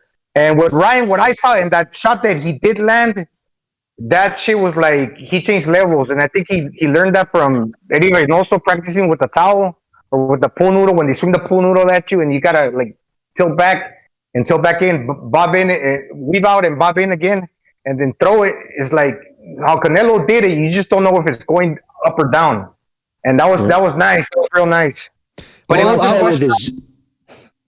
but I want to say zero chance Garcia catches Davis to the body in the middle of the ring because of the way Davis stands, the way his stance is, the way he moves. He had no chance that Garcia is going to go to his body. But the second he puts his back to the ropes, I guarantee you they are fucking Goosens pounding it into his head. Anytime that dude's back touches the ropes, I want it instinctive. That left comes down to the liver. Any chance you get that kid immobile, take his body. And I just wanted to say that. I was going to say that also is that he's not going to take it in the middle of the ring because that's not going to be the game plan that Joe Goosen wants. He's not going to want to try and leave himself open in the middle of the ring. But when he's against the ropes, let's face something real quick about Tank. I said this ever since I first started calling the show. He squares his feet, he squares his shoulders, and he does this to try and to be able to reach with both hands equally. And he loses a little bit of leverage every once in a while. So he launches his power off of his feet, not by the torque of his shots. Therefore, when he's against the ropes, it's not that nothing's going to change. But in the middle of the ring, because he's not going to be able to angle one way or the other any differently, his back's going to be against the ropes. That's the safest time to go to the body because he's not going to be able to turn into anything. He's not going to be able to switch his stances or his feet because they're going to be his back's going to be against the ropes. So Joe knows this already. Joe studied it. He's put it in Ryan's brain. So my take, yes, Ryan's the better body puncher. It also has to do with the fact that, like I said about Tank, most lefties don't have a good lead right hook, so he can only rely on the body. And as Gonzalez said, it takes longer to get there. It's harder to set up the liver shot from the back foot, and that's everything Gonzalez said was correct. Okay, so what did most people go with then? Did most of you guys went with Garcia for the body work? Oh, absolutely. Yeah, no, I think he is a much better body puncher. You know what I mean? Even coming out of the images. But that's the one thing I'm excited for because I believe that's how he'll stop Davis if he does stop him. He's going to fuck him up by the body. Because Davis doesn't have good abs. And you can see that anytime he's not fighting. He's fat as fuck. Fat people don't do sit-ups. Garcia has his shirt off all year round for the Instagram. That's where it's going to help out. Guarantee you, he can take a better body shot too. Yeah, that makes sense. That makes sense. Yep, lifestyles outside the ring. Mickey Ward was abs 24/7, 365 days a year. That motherfucker, that's the one thing he always did. Sit-ups every day. All right. Yep. Let's go to corner. Who has the better corner? Oh, Goosen all day. Goosen's a fucking Goosen. He's forgotten more about boxing. Davis's guy was more of a fucking dude who took care of troubled kids in Baltimore. And he was a good dude to the kids and shit. Went a lot out of his own pocket. I heard all that about him. But boxing knowledge, Goosen destroys him. There you go. Boxing knowledge, and I would say that also, remember when it got real tough for Chico Corrales against Diego Castillo won, and by the way, that was one of the greatest fights of all time. And Chico Corrales spit out the mouthpiece, and they went to the corner, how Juicing got in his ass. Hey, you need to wake up, dude, like fucking... He fucking told them what's up, and Chico Corrales, he pulled it out, man. He knocked out Jose Luis Castillo. Exactly. He put the fire in him. He's a good motivational speaker as well. And I think also, equally, he's a better trainer, like you said, Jimmy. But I said chemistry also counts. And I think Calvin Ford, he got the chemistry with Tank Davis, but Joe Goosen also got it with Ryan Garcia. I mean, I'll respect two more. Sorry, I didn't mean to jump on you. Go, dude. No, you're good. You're both make good points. It's like you said with chemistry.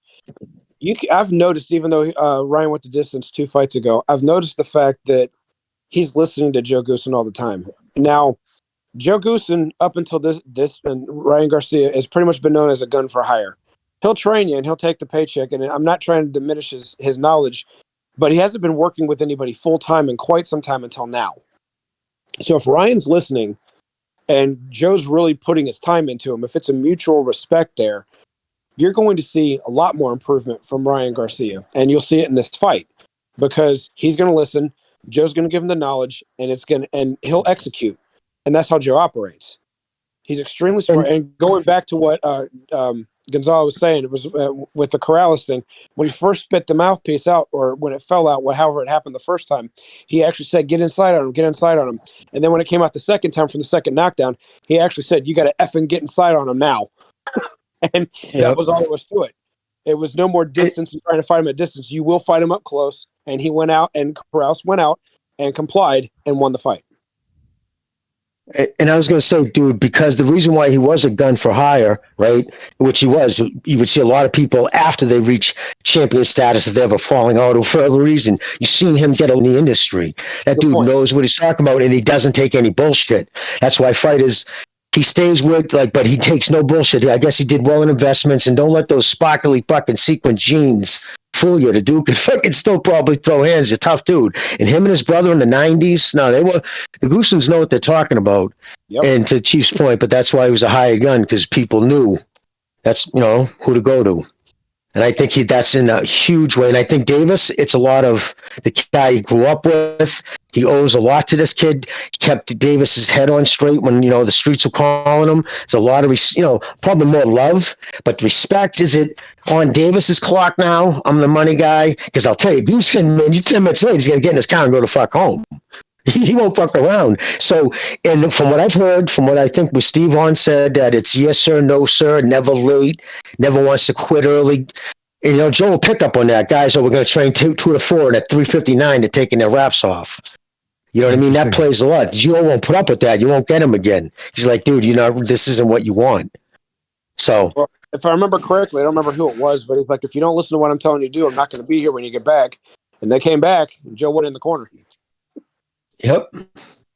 Well, I'll say this, man, because some people are making the argument that, Tank Davis works well with Calvin Ford. Well, he could work well with Madonna.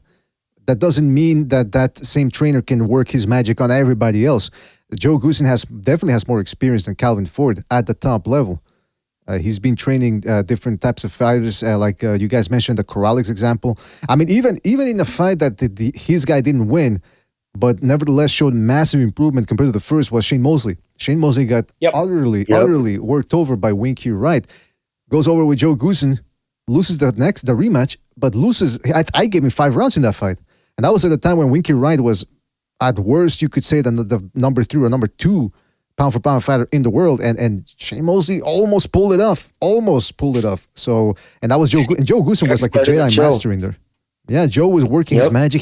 I think he had him under hypnosis or something, because he uses this hand movements, hand gestures when he's speaking to his fighters in the corner. He's very calm. He knows how to remain calm and when to step it up when he needs to. So it just goes to show you, if you want to be a good trainer, you got to be a part fitness trainer and part psychologist too, and that's what you see from the best. So and moving the hands, bro.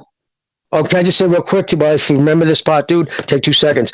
Moving the hands, a lot of good trainers will do that. Because when you're talking to somebody, if you're moving your hands by your face, it's just automatically, the eyes, by habit, will catch it and they'll follow it. And as he's talking to you, he's checking your eyes.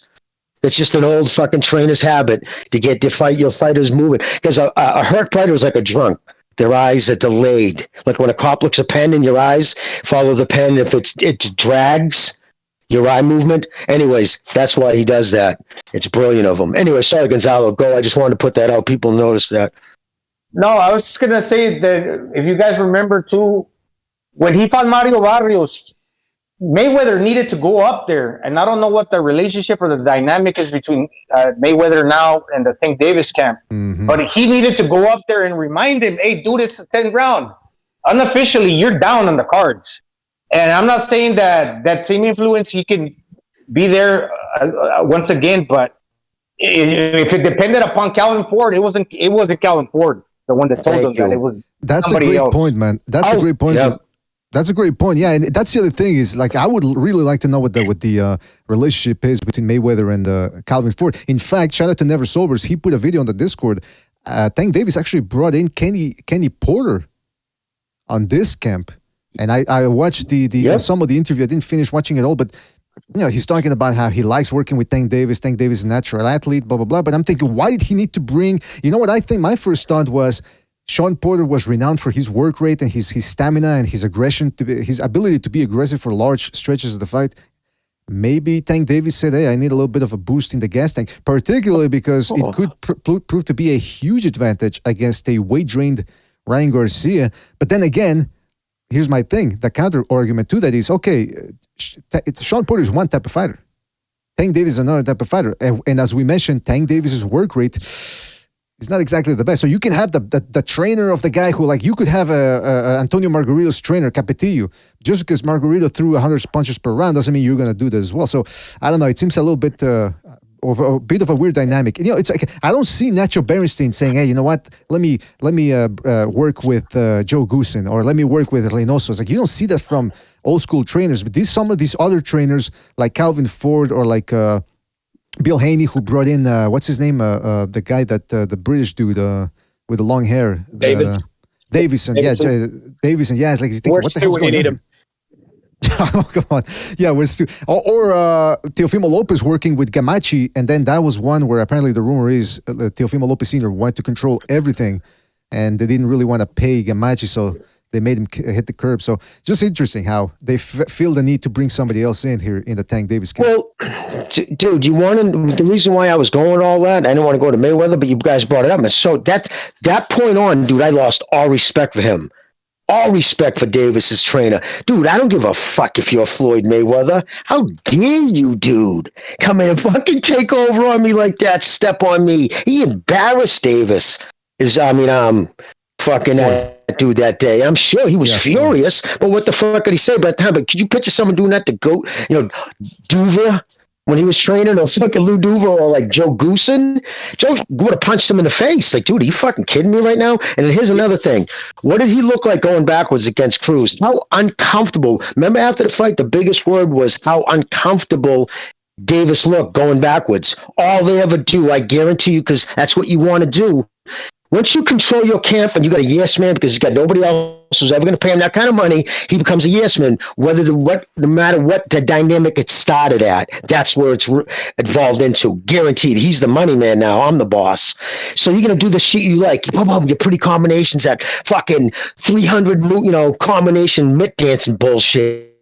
But he's not forcing him to do the stuff he doesn't like, because when he's forced to do things he doesn't like or not good at, he's uncomfortable. That's why get him. If at any time Garcia's got this kid going backwards, it's not good for fucking Tank. Tank's got to be circling. If he starts getting backwards and catches his back against the ropes, Davis. There's no excuse for Garcia not ripping him. So, anyways, that's why total fucking goosing all over Davis's guy. Yeah, Calvin Ford, the fact that he would stand there. Yeah, the fact that he would stand there and let it reminds me too of the Roy Jones when he used to have Alton Merkerson in the corner, and then Smoke Gaynor would come in and chime in from the stands, and you're thinking, what the hell? Like, it's almost as if they don't really respect the trainer is just there essentially to tell the fighter, hey, you're doing good, baby. It's more like a cheerleader. Obviously, Roy Jones trusted the guy. Don't get me wrong, but it's almost like. I don't know. It's a weird thing. Calvin Ford, like I said, he only really has one professional fighter. He works with kids and all that, but that's the amateurs. That's 3-rounders. Doesn't really professional boxing. It's a whole other game. Like I said, you got to be a good psychologist throughout the 12-round fight. it's easy. Like 3 rounds, it's easier than when it's the 6th or 7th round of a championship fight and the other guy's, starting to lose a little bit. Can you go in there and give him the proper instructions to turn it around? And not even just the proper instructions, but a bit of a pep talk too, to fire him up. So it's a different dynamic, much different dynamic. And BJ, was he wrong? That makes it even worse. That's what makes the whole thing even more embarrassing. Was Floyd wrong in what he said to fucking Davis? He was right on the money. The thing was, he wasn't hearing that from fucking Davis, his guy, because he doesn't want to fucking get him upset with him. That needed to be said. And he didn't know what to say. And you could tell Floyd, he wasn't coming up into the fucking corner because he was happy with what he was seeing. He saw the deficiencies and like, what the fuck, man? Dude, you've been a fucking champion for 5 years, dude. You look like you don't have any idea what to do a couple of those times. Crossing his feet, back, sticking his butt backwards. Like Jesus, dude. 2 different fighters. Going forward, that kid is a fucking ace. Because that's what he practices, going backwards. Garcia gets that kid going backwards. It's not going to be a good night for him. Yep. Well, there you go. So quickly, a few things. You brought up Murchison, Gaynor, and Roy Jones. Those 3 worked together all the time. That's a totally different dynamic than, like, say, Floyd Mayweather coming in, like what we're saying here, who doesn't work in the corner, who is only the promoter, technically speaking. He's not your matchmaker. He's not your promoter. He's not your trainer. Well, he is your promoter, but he's not your trainer. He's not supposed to have much to do to say, hey, you need to step up the gas pedal. He had to go up there to protect his investment to let him know he was running behind on the cards. Right. The trainer should have no relationship, too. Yeah, no relationship. Right. They don't even like each other. And that was well known. So the point is, you have your cornermen, you have your trainers. Angelo Dundee told Ray Leonard, you're blowing it, son, but everyone knows that Angelo Dundee wasn't the primary guy in the corner calling the shots on how to get the guys ready in the gym. He was there to oversee it, but he was not the one to develop the technique, come up with the strategy, all that other stuff. All the rumors are the fact that he always had assistants that did all that. He was the chief second in the ring because he knew how to spot what was going on and when they needed to turn it up and when they needed to turn it down. He was the Lou Duva, and then whoever was the other person underneath him was always the Georgie Benton. In this case, we know the fact that Joe Goosen is the brain. He has no real assistant or chief second. He has a cutman that goes with him. He's the one calling the shots. He's got the mind. He's been at the highest level with Michael Nunn, the Ruelas brothers, Diego Corrales, and he brought Diego Corrales in the second coming of his career. Because remember, he went to jail and came out of jail and wasn't really on top of things till Joe took over, and that's what got him his success at lightweight. So the corner obviously goes to Ryan Garcia for Joe Goosen. There you go. And that pretty much is the end of that on my part. Thanks. And I would say that one reason everybody kept asking, why the fuck would he have left Floyd if he was doing a parallel move to Tom Brown? He was staying within the same promotion, PBC. I guarantee you, first off, we already know there was a real rocky relationship between the two. He threatened him once, said, I'm going to make literally call Bob. So let's make the Lomachenko fight because Davis refused to go to Vegas to train. So they've always had a rough relationship. I think what fucking strained it and broke it was that I think because of Davis's love for his guy, that was it. Like, fucking dude, man, that was too much. That was too much. What he said was right, but you disrespected my guy to such a degree. I'm sure, because that's not something they're going to come out and say, but I guarantee you that was the final straw. It's the self-promotion, Floyd always trying to put his name out, well, instead of putting all his attention on him, and that, jumping up in the ring and stepping on his trainer's toes. The guy has been with him since he was a child. So exactly, man. That's my whole take on that. No, it's true, man. It's true. But anyway, at the end of the day, Joe Goosen is a superior trainer than Calvin Ford. Maybe one day Calvin Ford might overtake him, but for the moment, that's not the case. So we give it to Ryan Garcia. He has the better corner. Cut. And not just cuts, but I think we should have called this one facial damage, but it doesn't fit. So who actually has a superior or more resistant face? Who marks up? Who swells up? Neither guy has really, that I remember, being cut or anything like that. So what say you fellas? Mexican Americans traditionally have good skin. They don't cut easy. They just don't. They don't usually even bang up easy. They've always had that. Like, that was why anytime I knew people who had to draw a Mexican, like, fuck, they just don't bleed nose or nothing usually. But Davis, on the other hand, he doesn't cut, but he's got fairer skin. He gets mocked up. You can physically see the battle on his face. Whereas even Garcia, outside of a headbutt, I think once, he's been pretty much, cut free. So for that reason, I'm going with Garcia, and I think he'll have a better cut man too. Oh yeah. Hopefully he doesn't get cut. I mean, we wouldn't want to ruin them good looks, man. No sorry, Bob. Oh, come on. Now, wait a minute. Davis, he look like a cabbage. Davis look like a Cabbage Patch Kid. It's all right if it gets cut. You'll actually look kind of cool. Like the Cabbage Gonzalo's Patch so weird. fucking a card. Gonzalo's worried about Ryan Garcia's face, man. All right. Yeah. Well, you listen. Yeah. No, I agree. I agree with Jimmy and Gonzalo. Chief, what do you think?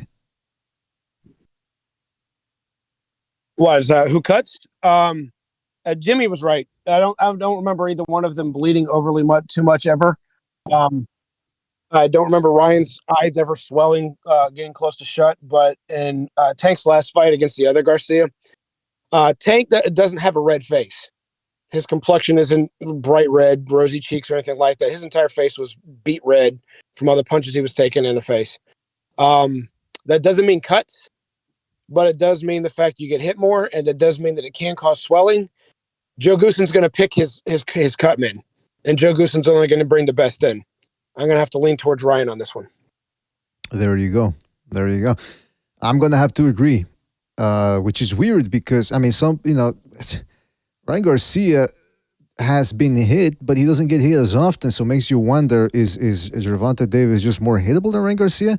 Then again, the flip side to that is the opposition, the height difference and all that. But yeah, cuts, the facial damage and all that, I think it would appear so far that Ryan Garcia has a much more resistant leather than Tank Davis. You made the comment, is Davis more hittable? Lately, he has been.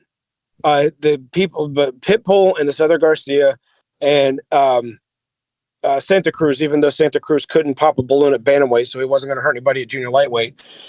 We're talking about the amount of gloves hitting your face, and he's been very easy to find lately. He still has a way of countering with his reflexes, but he doesn't pull back and counter like he used to, like he did against Pedraza down at 130 almost, I won't say 10 years ago, but over 5 years ago.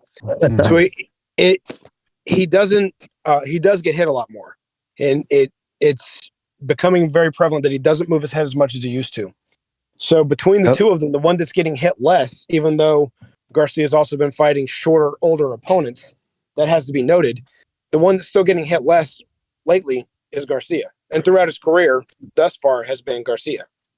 Yeah, it's because Ryan Garcia's power is his power is his defense. Nobody want to trade with him really, and he catches full, so he's not around there to get hit that often. You saw to go one of the few guys that gone the distance. He was on the run, so he didn't want to engage. Therefore, nobody wants to trade with Ryan because they don't want to get caught. So therefore, he's taking less punches. Ryan's whole stance, Gonzalo, as you'll agree, is a byproduct of his left hand. He's able to have kind of that K stance left forward, just a little bit out there, and with the kind of more of a head up, with his head up, because it's almost a law to try to pull a fighter in, because you see a dude's head up, your first reaction like, oh, I'm going to jump in, right? Try to catch him between something, and he keeps that left cock, and because of that, guys are less apt to try to cross that line because it's just a fight, and that punch is deadly. And it's accurate, and you don't see it coming. Whereas Davis fights, if you go back and look at him against Pedraza, this is a completely different fighter. Back then, he was fighting 4 or 5 times a year. He was, for all intents and purposes, a professional fighter. Now he's a rich dude, smashing up fucking Lamborghinis and fucking fleeing the scene with a big old belly. You see that picture that time he was in line at that Chinese place, dude? Motherfucker looked like he was 200 pounds. Point being, half his camp now, where his stance and style is now a fucking reflection of his camps, because he goes into camps, and for the first 4 weeks, they're a fat camp. Ever see those sparring videos? He's like literally huffing and like a dude breathing so hard. You can tell whoever took him wasn't on his camp because they weren't flattering. He didn't get hurt or nothing, but he was fucking sucking air. So because of that, well, you're fighting in that style to lose the weight. That's the style he started to fight. And suddenly, instead of being up on his toes, jumping around with quick combinations, bouncing back out, that's not the dude he is anymore. Now he's the millionaire, comes in with a big belly and stands there and wants to crack with you. But this is the wrong kid for that. That's what makes this fight intriguing. Garcia fucking got the fucking punch to take care of that if he can do what Goosen told him. Anyways, that's my spiel. So we're Jimmy, in regards to the stance. Sorry, go ahead, Gonzo. Please go. Yeah, in regards to the stance, I mean, in boxing, you cannot have it. Sometimes, like when you do something, there's a way to defeat that style. Or if he does something, like if, let's say, for example, he's flat. Oh, well, he's flat-footed. Well, he gets on the tip of his toes. There's always a way to fight and defeat a certain style because there's different vulnerabilities that are exposed in any given time, depending on the style you fight behind. This is no excuse for Ryan Garcia, but when you're talking about the stance, I'm not too concerned when he keeps the head up because since he relies a lot on reflexes and usually he's going to be the taller guy, when you're talking about crossing the line, he's looking at you from the corner of his eye down his peripheral. He's fucking very wary and aware. As soon as you cross that line, he's gonna fucking clip you with that left hook. Now, can he tuck that chin in or pull his hand up once Tank Davis gets it on the inside? That remains to be seen. But initially, if we go punch for punch and you're trying to cross that line, he's gonna get you because that's he's standing like he's got that, like you said, that left hook ready to fucking throw. But anyways, yeah. So Chief. the gaining and losing of weight, your face puffs up. When you dry out, maybe if he rehydrates overnight, then he'll get bloated. His face will puff up. If not, his face will stay sunken in. That's fine. But when your face puffs up and goes down again, the skin is elastic, but it also wears, and you can cut easier. That's why one of the reasons why Gotti cut so much above the eye. He cut around the cheekbones because Emmanuel Stewart said the high cheekbones. He said you look like a model. And that's why those would cut. But the cuts above the eye came a lot because that skin tissue stretches and shrinks and stretches and shrinks and stretches and shrinks. And then when, a glove laces it, it cuts. And Tank's doing a lot of those same things. He's gaining a lot of weight and losing a lot of weight. If you look, and I know, again, more this is about cuts, but if you look at his definition, the past pictures have been taken of him lately, his past couple fights, even though he didn't have a deep chest, he still had like some definition. And his shoulders, you could tell, may not have had that teardrop look to it like a bodybuilder does, but he still had the roundness to his shoulders. And everything. His physique has gotten very plain. And when you look at The Rock, with all the tattoos, his muscles are now more enhanced from his tattoos. Tank's are not, which leads me to believe the muscular definition is not there like it used to be, which is showing me the fact that something about him is fading quickly. He's 28. He should be looking like a miniature bodybuilder with that frame he's got. He's short, he's stocky. That's why they call him Tank. He should look like a little boulder, and he doesn't. So, and he used to, which is telling me that when it goes back to cuts as well as everything else, that the muscles, the definition, the skin stretching and shrinking, it's catching up to him. Whether it does in this fight or not, I can't tell you. I think it might, but we don't know Garcia's chin. Chief, that's an excellent point. What you go ahead, go ahead, recognize. No, you're done. I'm Chief was making excellent points. Good points. Yeah, good points. Tank's body doesn't look good. It doesn't. I don't know what's going on. He's only 28 years old. I know he's short. He's kind of built. They call him Tank because he was short, kind of like a big head, some broad, some thick shoulders. But something looked like this. There's a reason. I have a feeling he's covering his body with all these tattoos for a reason. There's something else going on. I don't know what it is. Maybe his body's falling apart in terms of the way it looks. Maybe he's a little bit insecure, or maybe it's the tattoos itself. But Tank's body looks. I don't know if it's just me, but it doesn't look like an athletic body of a boxer anymore. He looks like a garbage pail kid. Remember those cars, the garbage pail kids? It's alcohol. Yeah, but seriously, guys, it's alcohol. Exactly. That's what it is. Every time you see him in public, bro, when shows up to the fights, he's hammered. Like fucking his pitches when all those guys behind, he was like wasted. Him and Broner. Listen, he's a professional fighter. He shouldn't be drunk at all during your career. Your career over a lifetime. No, when you're young, you don't realize it, but blink of an eye, that shit goes by. You can't fucking spend, You mean like every time you're leaving the house, you're getting that drunk where you're fucking totaling your car, or you're so hungover the next day you're fucking beating up parking lot attendants because they didn't go get your car quick enough, which like he just did a few months back. Like, it's just fucking, it's the alcohol, dude, and it's changing his body. He will always have round muscle bellies when he shrinks down because of his mesomorph body style. So that's just muscle memory in his body type. But you look at the difference in the fiber, the cuts in the fibers in his muscle when he fought Pedraza. Now he looks softer, even though he's got the muscle and the color of him. Yeah, I believe it's alcohol. If you're that drunk that many times when you're seen in public, it means you're drinking all the fucking time. And don't forget this year, real quick, don't forget this year he was seen at the Super Bowl being rolled out on a wheelchair, and they said that he had broken his. So drunk. They said he was. Yeah, he was being wheeled out on a wheelchair, and they. If we go back and we remember Tommy Morrison. He was being wheeled out in a wheelchair. I couldn't hear you, BDA. I'm sorry, I couldn't hear Mr. BDA at all. Is he on still? I hear him. Okay. Oh, okay. Thank you, Jimmy. Could you repeat what you said, Mr. BDA? I'm sorry, I can hear you now. I just couldn't hear you at all. It was crazy. Well, thank you. Let the man speak. Thank you, Gonzalo and Jimmy. Yeah, they think something with the connection. Anyway, he was being wheeled out of the Super Bowl on a wheelchair, and they were saying that he'd injured his ankles, and that's why some people were saying that the fight was going to be off. But I remember that you guys said, "Nah, he's just fucked up." Because then again, afterwards, boom, what happened? Nobody ever talked about the ankles again, and then the Ryan Garcia fight was made. So yeah, man, it had nothing to do with him having hurt his ankles. He was drunk. I think a lot of people don't understand fighting. Okay, there's different layers of fighting. Whether you're a professional or you're a person that just gets into fights in the streets, you could be really good at that too. Okay, but there are levels to fighting. So when you can compete against world athletes, your time period is very short. What you can do in the streets is totally different, because remember, you're fighting a whole different level of fighters in the streets. You're fighting guys who can't fight or are just tough. You're fighting guys that know how to throw 5 punches, and after 5 punches, they're done.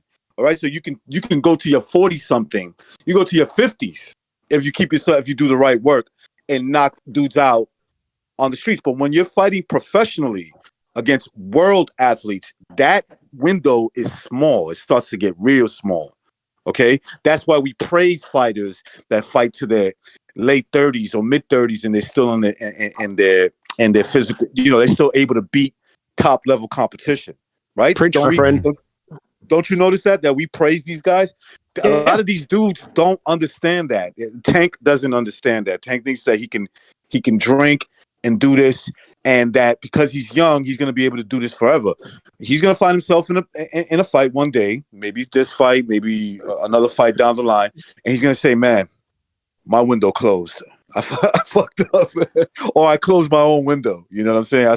Himself, because he drinks and he doesn't, train properly. Yeah. Oh my God! I think I've talked myself into thinking Garcia won. Sorry. And listen, I didn't hear anybody talking, not just Mr. BDA. That's fine. That's fine. Jimmy, Jimmy, you don't need to apologize or justify yourself. Obviously, I know you're not doing it on purpose. It's the connection's been crap since the beginning of the show. It's on my end here. It doesn't have anything to do with you guys. One last thing, BDA, in regards to my part, in regards to taking punches, I don't think I've even seen the other guy cut. But Tank does bruise up. I think he relies a lot on shelling up on the defense, where he puts his gloves up. So a lot of times he's catching the punches on the gloves, and that's what's roughing him up as well. Yeah, that's exactly. Yeah, I mean it's a weird thing here that we've got. It's an interesting fight, though. It's not the best. Obviously the best fight in this weight class is going to be Lomachenko versus Haney. That's for the lineal championship.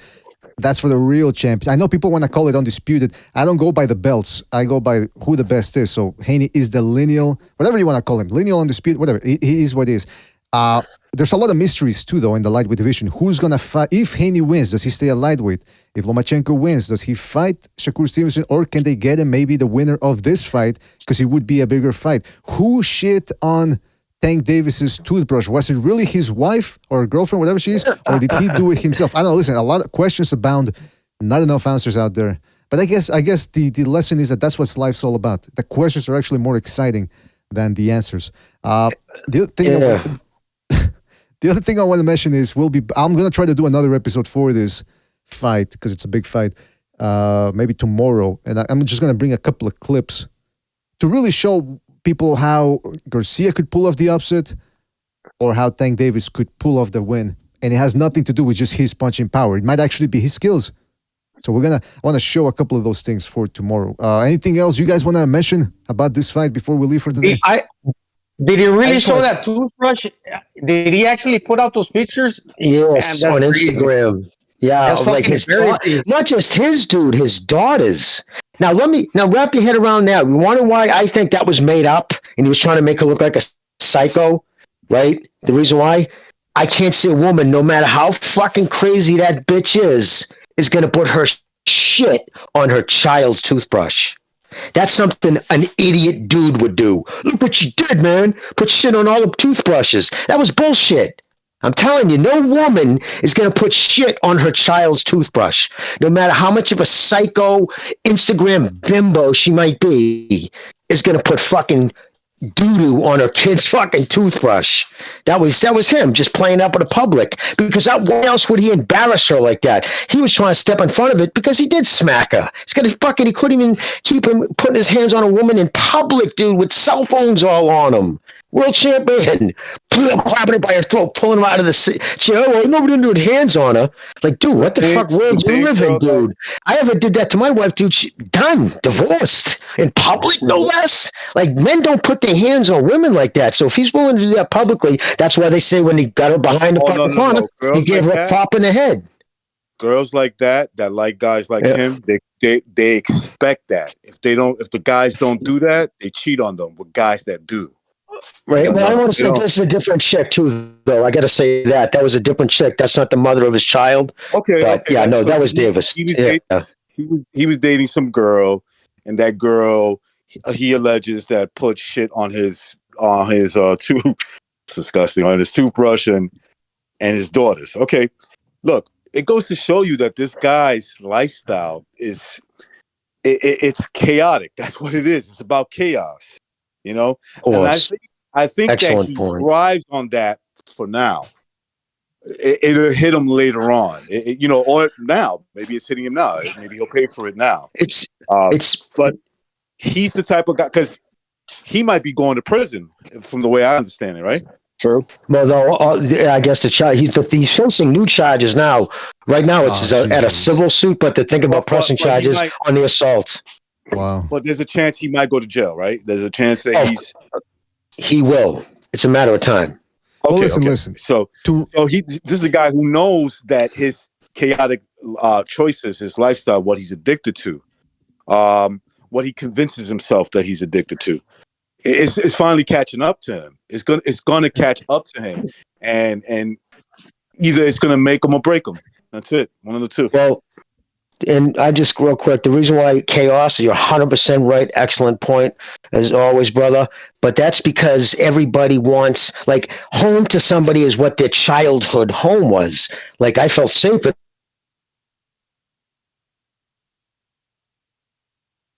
allowed. His whole life was chaos, dude. Growing up with a fucking addicted mother, that's a nightmare. So chaos is all he's known. So he's comfortable in fact, he craves it, like, because that's what his childhood. That's usually why people like that. Plus, you throw in the no impulse control, dude. He punched the fucking kid so hard in the chest for not getting his car quick enough. Like, first he told some guy to get his car. The dude left, but he was getting another car first. So this dude just literally showed up to work. He said, man, what's up with my fucking car? I'm not playing with you. And he goes, I just got here. Before he could even finish what he was saying, he got a fucking right hand right to the chest. Hey, Jimmy, and add on little man syndrome, Napoleon complex to top it off. Of course. If I can sum up, I see it like this. I know people that would have broke his whole face to. Yeah, if he did that to them. Bigger guys, if he would have tried that in a bar against a bouncer, he would have been thrown on his ear. But I sum it up like this. The reason why we're still talking about Tank and we're not comparing him directly to Adrian Broner is that Floyd, even though he may not have promoted Adrian, learned his lesson about hyping a guy up and putting him again against too stiff a competition too soon if he's not tough enough to handle it. They put him Broner in with Maidana. It ruined him for the rest of his career. So the reason why we're talking about Tank, it's not that Broner and Tank are not skilled. It's the fact that they don't have that extra it factor of discipline and toughness to be able to take anything outside of a loss. And Floyd wanted to make sure that he kept that road winning, because he was investing money into him, and the second he would have, say, got embarrassed by Lomachenko, which most of us on this panel believe would have happened, it would have been a Calzaghe, Jeff Lacey type match, and it would have ruined him psychologically, and Floyd would have lost out on a bunch of money. And so again, the reason why we're not comparing him directly to Broner is they're taking a longer road of putting him in with anything tough. And I'm not saying that this is the fight that's going to, because I don't have a world amount of confidence in Ryan, but Ryan is improving where Tank is not. But like Recognize said, if it's not Ryan, it's going to be somebody soon after that's going to beat him. And when they beat him, it's not going to be a light beating. It's going to be a one-sided beating, because he's going to be shown exactly how tough he really is. And even if he toughs it out like Broner did against Maidana, he took a lot of punches and could have quit. He didn't. So he showed a little bit of heart that night, but it showed the character for the rest of his career. Hector Camacho did. I'm going to beat B-rate competition, and I'm going to willingly lose one-sidedly while not getting hurt against A-level competition. Mm-hmm. That's what Broner did. That's kind of what Camacho did, and I can see that being the case for Tank when he finally faces that guy that cashes in on him. Absolutely, Les and fellas. That's an excellent analysis right there. All I'll say is this: when it comes to the female issue, there's two things that people in school should teach you, or should teach the youth out there. There's two things: personal finance and how to deal with the opposite sex. If people actually, and they're both interconnected a little bit, because sometimes depending on who you wife up could cost you down the line financially. Also, the problem with the Tank Davis issue is that I'm actually very concerned about the youth out there who actually root for Tank Davis. I've heard some people say that, like, you mentioned all the things Tank Davis does outside the ring that makes him a volatile and distasteful character. And they don't give a shit. In fact, they actually like him more for it. And that's what scares me, because that shows me that these people actually validate his behavior.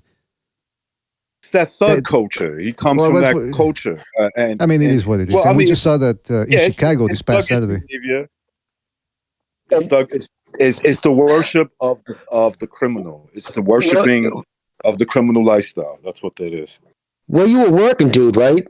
Did you, in the time you were away from the show, fucking, just to let you know, if you were going Twitter, like me being white now, if a white person says thug and while speaking about a black person, it's now that. We know what that's in place of. That started catching on with LeBron James and shit. It's like, wait a minute. Stop it. Just fucking Tupac. What did he have tattooed on his stomach? All right. Let's get into that. I just wanted to.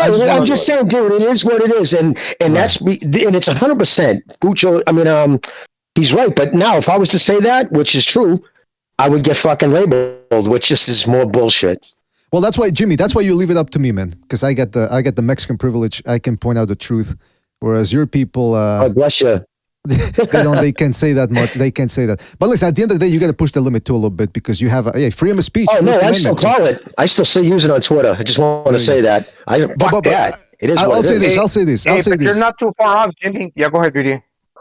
Yeah, because I gotta go though, fellas. I gotta go. But listen, we tomorrow or Wednesday, depending on which day, I'll let you guys know. But I'll be bringing in some clips to really break down this fight. Because again, we gave you guys the comparative analysis here, but that's just, it's not enough. We really got to dig down and watch some clips so that we can present facts here and give a better indication of what we think is going to happen. But anyway, that's all I had there for you fellas. Thank you for joining us, everybody on the panel. I'm talking about Gonzalo, Jimmy, Chief, Recognize. We just dropped off. Shout out to you fellas.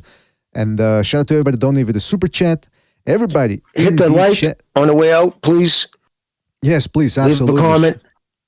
Shout out to Parukua, Captain Ivan Drago, Rich Franklin, Mark T, Stray G Turo, Knockout Ned, I Am Your Leader. Shout out to him, Lion Bar, Vince Vegas, Larry Liston, Raphael 32, Sam Rando, and many more people. Fellas, we got to go. This took a little longer than expected, but it was fun. And we'll be back, try to be back tomorrow to talk about that fight. Steiger Elite Goods is asking, are you going to be back online Tuesday? that's the other thing. You mentioned something. It might be Tuesday. It might be the film analysis, but I also want to do a special open lines. Instead of just open lines Friday, we could do an open lines Thursday or whatever. So really try to hype this fight up. Why? Because it's a big fight. That's why. If you don't like it, I don't know what to tell you. It's a good fight. Listen, I've almost talked myself into changing my pick. That's how much I got into this. No, there's a lot of factors about this fight. I don't think they're the best, but no, there's a lot of things going into this fight that makes it very interesting. Absolutely. There's a lot to like about this fight. Check it out, fellas. Check us out here the rest of the week. And we'll see you on the next one, fellas. Take it easy. Thanks for watching. Have a good one.